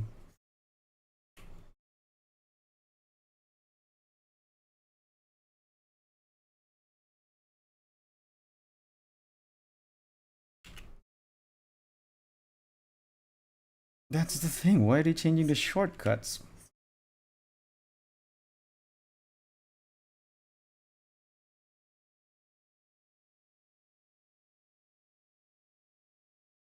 It's been 3 years since I used the Blender UI. It's gonna be a lot of changes now.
What was that Titanic meme? It's been 100 years. Something like that.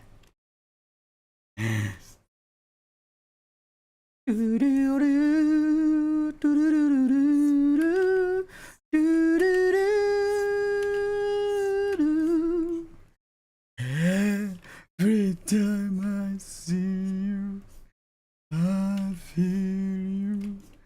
I need you. I'm sorry.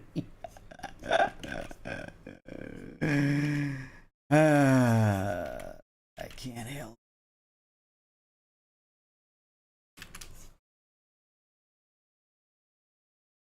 It's been 90 something years, yeah. Exactly.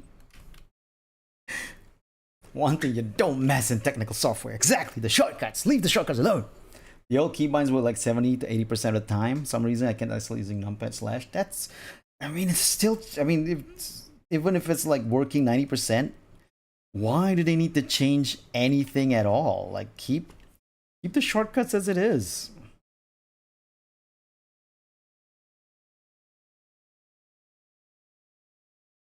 Keep the short. Oh, maybe they had because there's a new feature that they want to use that old shortcut for or something.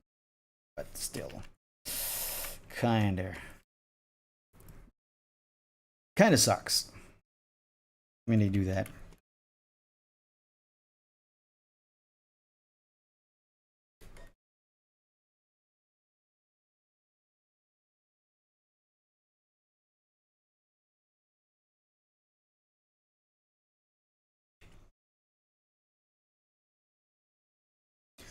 You there.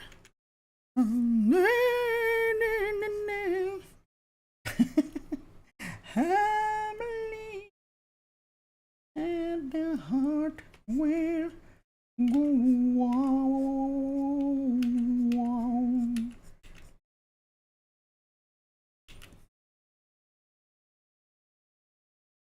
Remember how that song used to be on the radio all the time?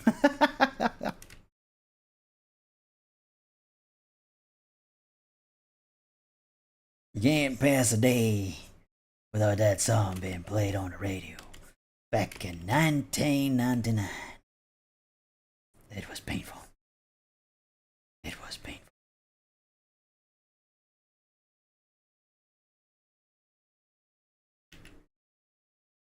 Kids of today only know that phenomenon as the Let It Go phenomenon. Because to them, Let It Go was the song that's everywhere. But people my age will remember the Titanic. Will always remember the Titanic.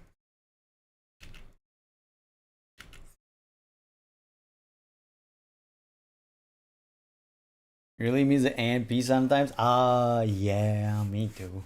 I kind of miss like just talking randomly with a semblance of trying to have control in the actual topic of that episode of our podcast. Did you know there is an anime? No, we were the first to do Anime Night podcast, but because we did it back in May of 2022, I believe.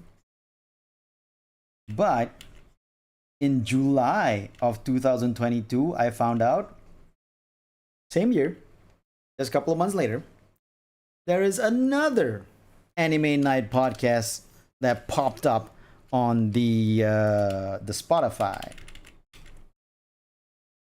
and true to form, a much more popular one.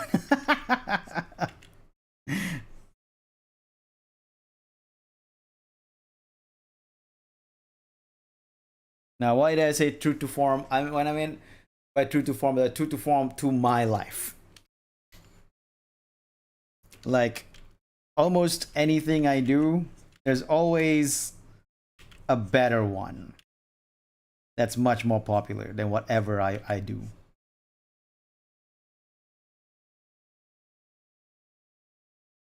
That's how it's always been since I was a child. Since I was a kid, there's always someone better than me. So I never. That's the reason why I never got an ego about my skills. Even though a lot of people go like, "Oh, you have such a great drawing skills," but I always thought like, "Yeah, no, there's someone better." I always thought of it like I'm never the best one. There's always someone better. And someone that gets more attention than me. So I never got that ego. I never got that whole oh, I'm the best one feeling, because ever since I was a child, when I was a kid, when I was 5 years old, I was already drawing, but my neighbor was drawing with me and got more attention than me. So I always thought to myself like, yeah, I'm not good enough.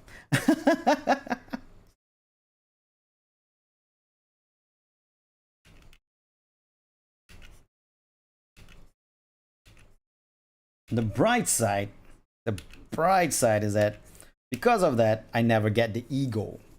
First to pioneer but never popularize. For all this was a mountain.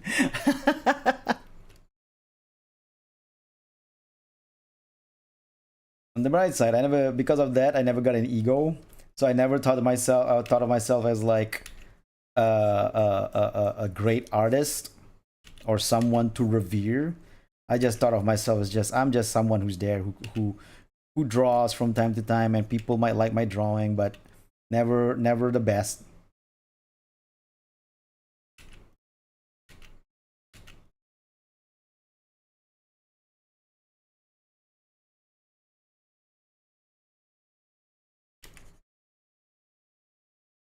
Being humble is a good thing so long as it's not self-deprecating. I was self-deprecating. I learned I learned later on, back when I was much younger. I was also self-deprecating. I would say, I suck. I wouldn't just say that I'm not the best. I wouldn't just say like there's someone much better than me. I would actually think that I suck. Like actually think that I suck. Actually think like I can never be good. But then I talked to a friend of mine. Nah, well, I guess sort of a friend. I mean, it was a fan turned friend, but then not really a friend that I would, uh, you know, pour my heart out to. At least you don't have that ego. The living planet. That ego.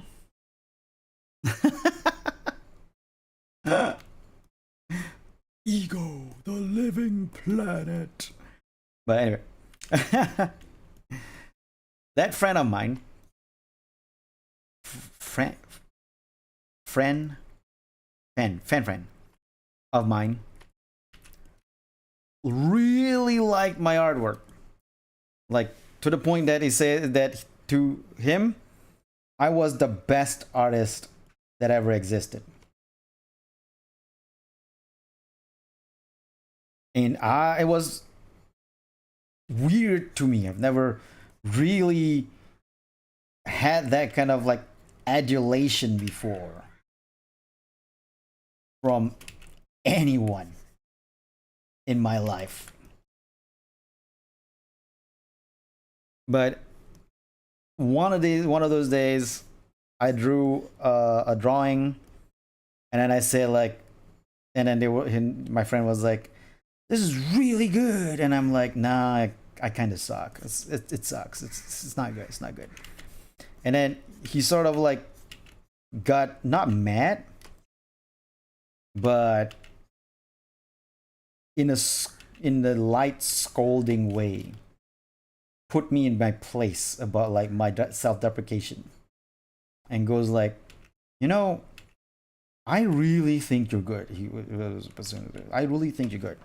I really think you're one of the best artists that I know. But when you say you suck, it makes me feel bad for my own work, because I don't think I'm as good as you. But if you, the person I revere, say he sucks, then where does that put me? And the moment he said that, I was like, holy shit. I never thought of it that way. By me saying I suck, it makes people that likes my artwork, but it puts down the people that likes my artwork, that thinks that I'm better than them. And ever since that day, I stopped being self-deprecating. I started accepting compliments instead of trying to push it away. Because that opened my eyes up to a whole new way of appreciating artwork. Not just mine, but in general.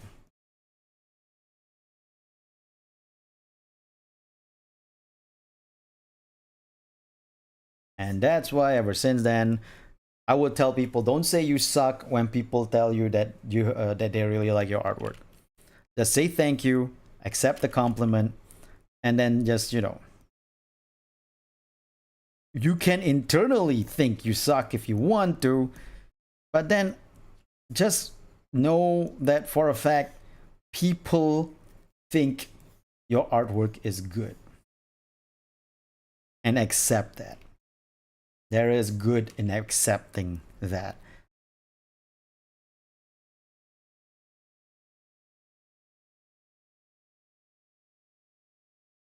This was back in 1997, by the way. almost 30 years ago. That truth nuke there. Yeah, exactly. One heck of a wake up call indeed. Hey, Marco Bravo, welcome to the stream. You should appreciate your drawing more. Are you drawing? Yes, I am drawing NU13. As requested by Shadik Nia. Oh, God, what did I do? As requested by Shadik Neon.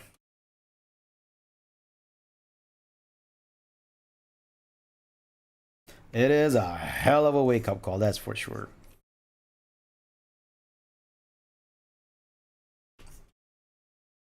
And ever since then, I stopped self-deprecating and start appreciating compliments. I'm lucky in that sense, you know. I'm lucky that I get these kind of experience to help me grow and become the awesome person.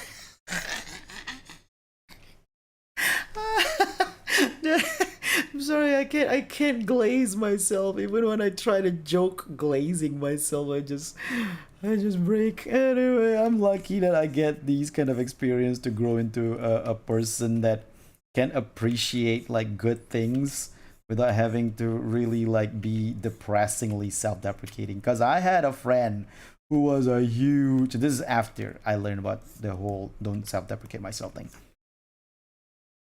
who's a really great artist but underappreciated as heck, to the point that he thinks he sucks. But he's a great artist, like one of the best I've known in terms of skills, but he was underappreciated where he is. But then, you know, so he keeps saying that he sucks.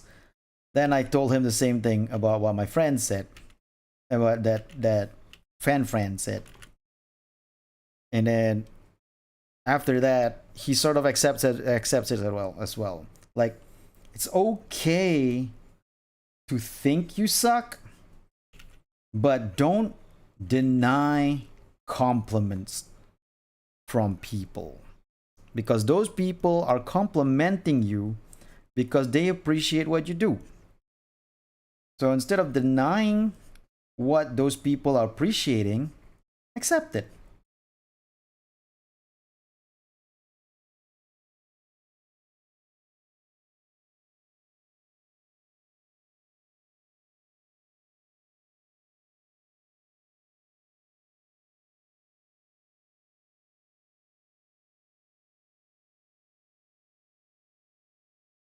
You have to flaunt that you're the most humble person. You know, I'm the most humble. Nobody's more humble than me.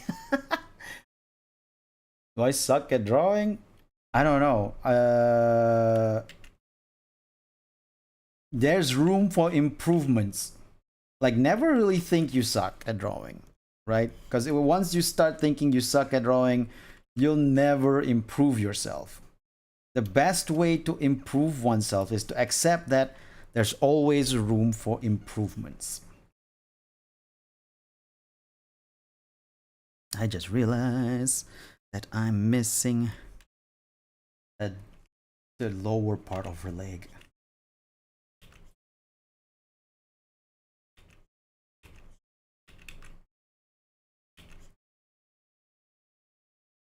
Even if you think you suck at drawing, never accept that you suck. You can think you suck at drawing, but don't accept it. Instead, think of improving yourself. Look at one, the guy who did Mob Psycho 100 and created One Punch Man. His drawing is not good, but he And he also thinks that his drawing is not good, but he never gave up. He kept on going. He keep on doing. Keeps on drawing. He draws and draws, and then his comic gets a serial, Mob Psycho 100, and his online comic, the web comic that he did, was read. He stopped drawing that web comic for a while, and he wanted to quit drawing that web comic.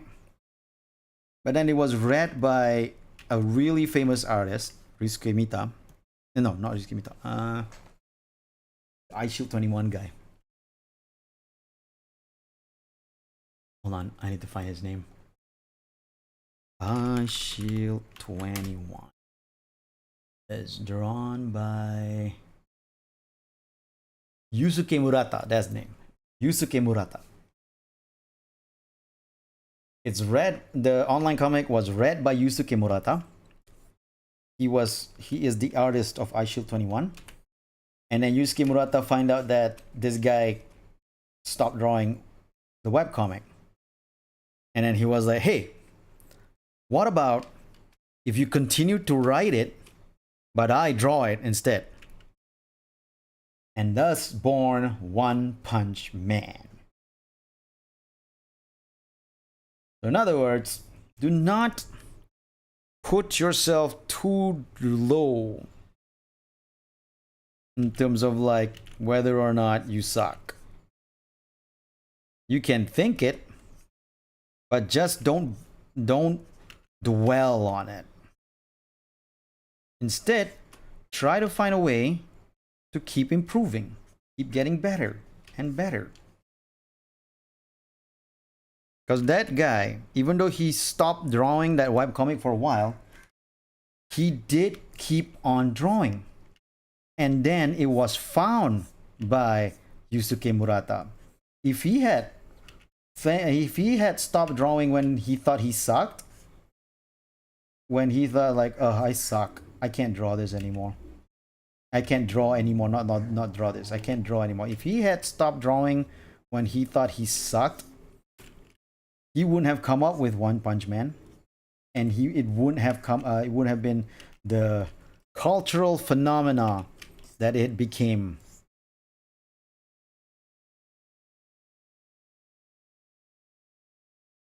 So yeah, that's the point. What drawing software I'm on? Clip Studio Paint. Iconic origin story, exactly. That reasoning seems to be really effective against self-deprecating artists now. Yeah. If the reasoning, it's like if you think you suck, but then you're actually good, what does that say about a people who's not as good as you? What about their feelings when you say you suck?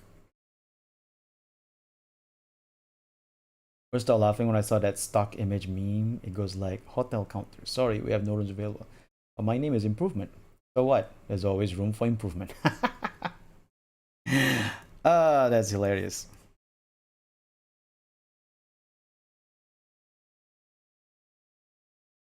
Our stream always fun when you get Ace.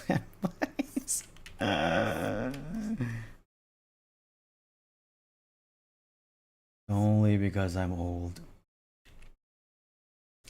I'm old, and I have experienced many things.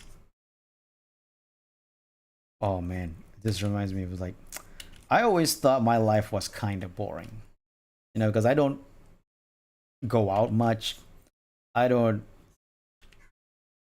do like partying and stuff like that, right? I always thought I have a boring life. But then, I started going to this Japanese class to learn Japanese. And sure enough, the people there are mostly like 10 years younger than me or 15 years younger than me. Because I went when I was like 39. So all the people there, all the kids there, they're like much younger than me. But we became friends anyway. We became friends. We hung out because classmates, right? and and then as we hung out and all that, I would tell stories of my what happens, like what I've experienced in my life and all that. And then one of the guys was like, "Man, you've lived such a rich life, so many things happening." And I was like, "Huh, I guess I did."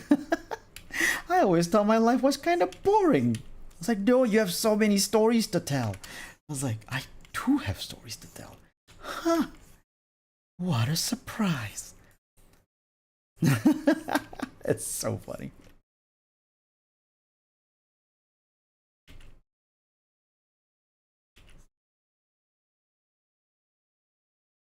Now, this is just like things that I never realized. Because, like I said, I live mostly like I do used to go out a lot,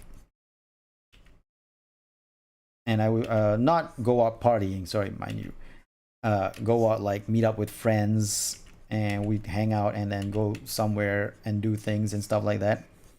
I do used to do that a lot because social media wasn't a thing. Discord was not a thing.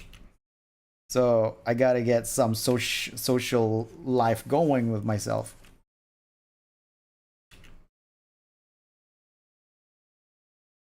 So then but because I don't have a life of adventure, right? I don't have a life of like going to Brooks, spelunking with friends or anything like that, hiking or whatever. I don't have that kind of life. So I always thought my life was boring. Then when that young guy tell me that I have such a rich life with all these stories I can tell, I started thinking like, oh, even if I had such a mundane life as it is, it was still full of richness from just hanging out with friends. And that in itself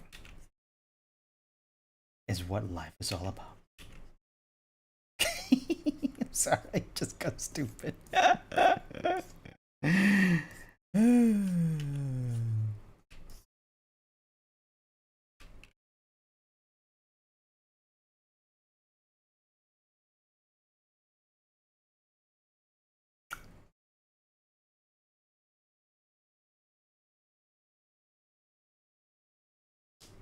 Your life isn't boring. My life is boring. So that's what you think. But wait till you start talking to people and then start able to tell stories about your life, and then suddenly you realize, hey, maybe your life wasn't as boring as you thought. I really thought I had a mundane, boring life. But then when you live a certain time, it comes to a point where things do happen.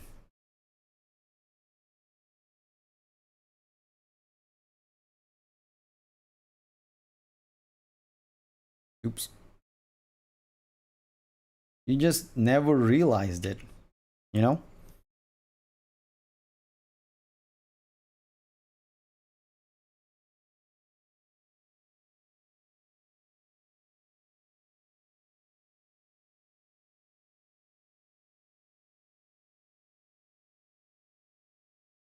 Very humble, the most humble person I know. I can comment on and say my life is the most boring life of that time.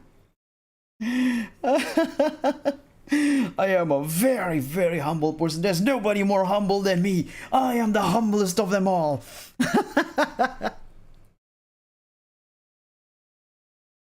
His life isn't boring. Yeah, like I said, you never realize it. You never realize it until like you start reflecting on like, well, no, I never. Even when I was reflecting, I thought my life was mundane until I was like telling stories of my life to people, like things that happens and all that, like my experiences, and then that young friend of mine was like, "Wow, you've lived such a rich life." You just never realize it, you just never realize it. Okay, so practically done, but okay, let's. I don't know what to do for the background.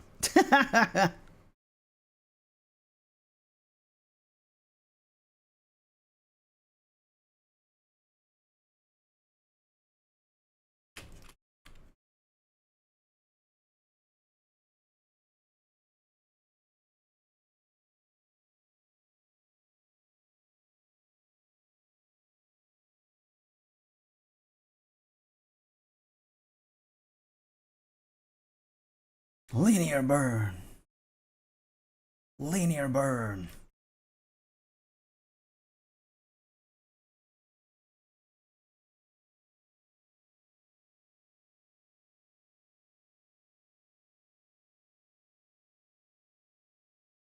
And then maybe we'll do a little bit of what to do, what to do, what to do, what to do. Oh yeah, yeah, I get it, I get it, I get it.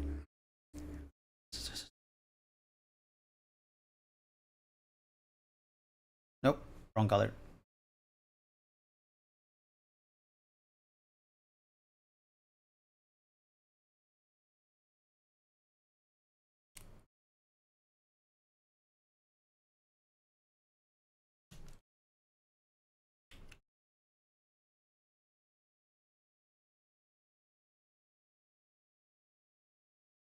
You have, yeah.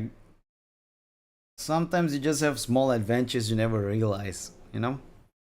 And it's kind of fun.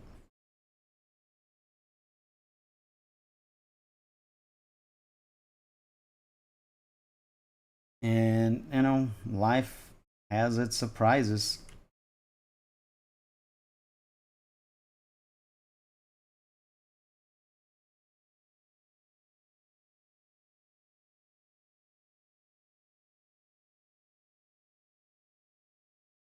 Wow, the speed lines are taking its own sweet time loading. Wait, what? How come it's not following? What?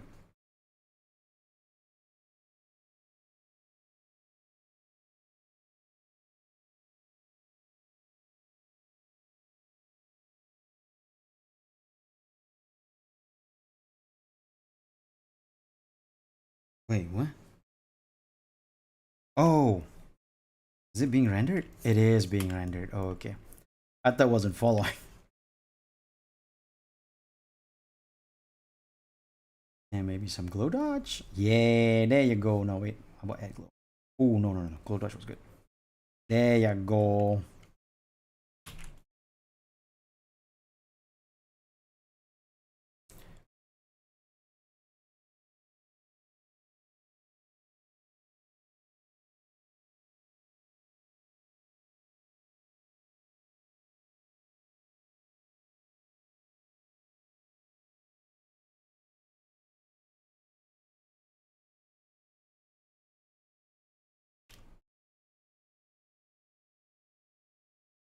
And we're done. That's the second request done from Shedek Neon and U13 from Blast Blue. So yesterday we did Argama's request of drawing Skyoshi. Today we did NU13 from Blast Blue.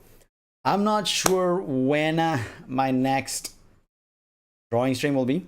Even this one today was not planned. Yesterday was planned, but this one today was not planned. But I just decided to you know, schedule something, which was in humble and fact my humility is greatest virtue. No. That's hilarious. But yeah, I'm not sure when I'm gonna do another drawing stream. It's not gonna be tomorrow because tomorrow is new Nikkei update. New update for Nikkei tomorrow. So it's probably gonna be a night stream and not a day stream because the update is probably gonna take the whole day. So I'm probably gonna stream that at night. And on the next day after that, so this wasn't scheduled. Huh? Yep, no, I was just I just decided do a drawing stream today so that we can get, because there's 4 more characters inside the tweet. So the next day, the day after tomorrow, the day after the Nikkei stream, possibly. No, maybe not that day. But the day after that, because that day is also Friday for me, and I try not to set anything on Friday because of Friday prayers. But then Saturday I might. Oh, you know what? The day after tomorrow, still you and your Nikkei, of course. Nikkei's a favorite. And the day after tomorrow, the on Friday, but I might schedule a drawing stream at night, because this is working. This is working. Forcing myself to draw on stream like this is working. I think what I drew here, the hit might be too big. Even for the, but you know what? The character's own design kind of has a big head and small shoulders. So maybe it's okay. But anyway, whatever it is, check out my Twitter. I will post there if I plan for any streams. And if I do, it'll be on there and I will announce it. But for now, I'm gonna end the stream here. Thank you so much for joining me and watching me draw NU13 from BlazBlue. I hope you enjoyed your time listening to my nonsense dribble. And I hope you all stay good, stay healthy. Don't forget to hydrate whenever you can. And of course, to always enjoy the future heroes. I'll see you around. Otsu. Justice.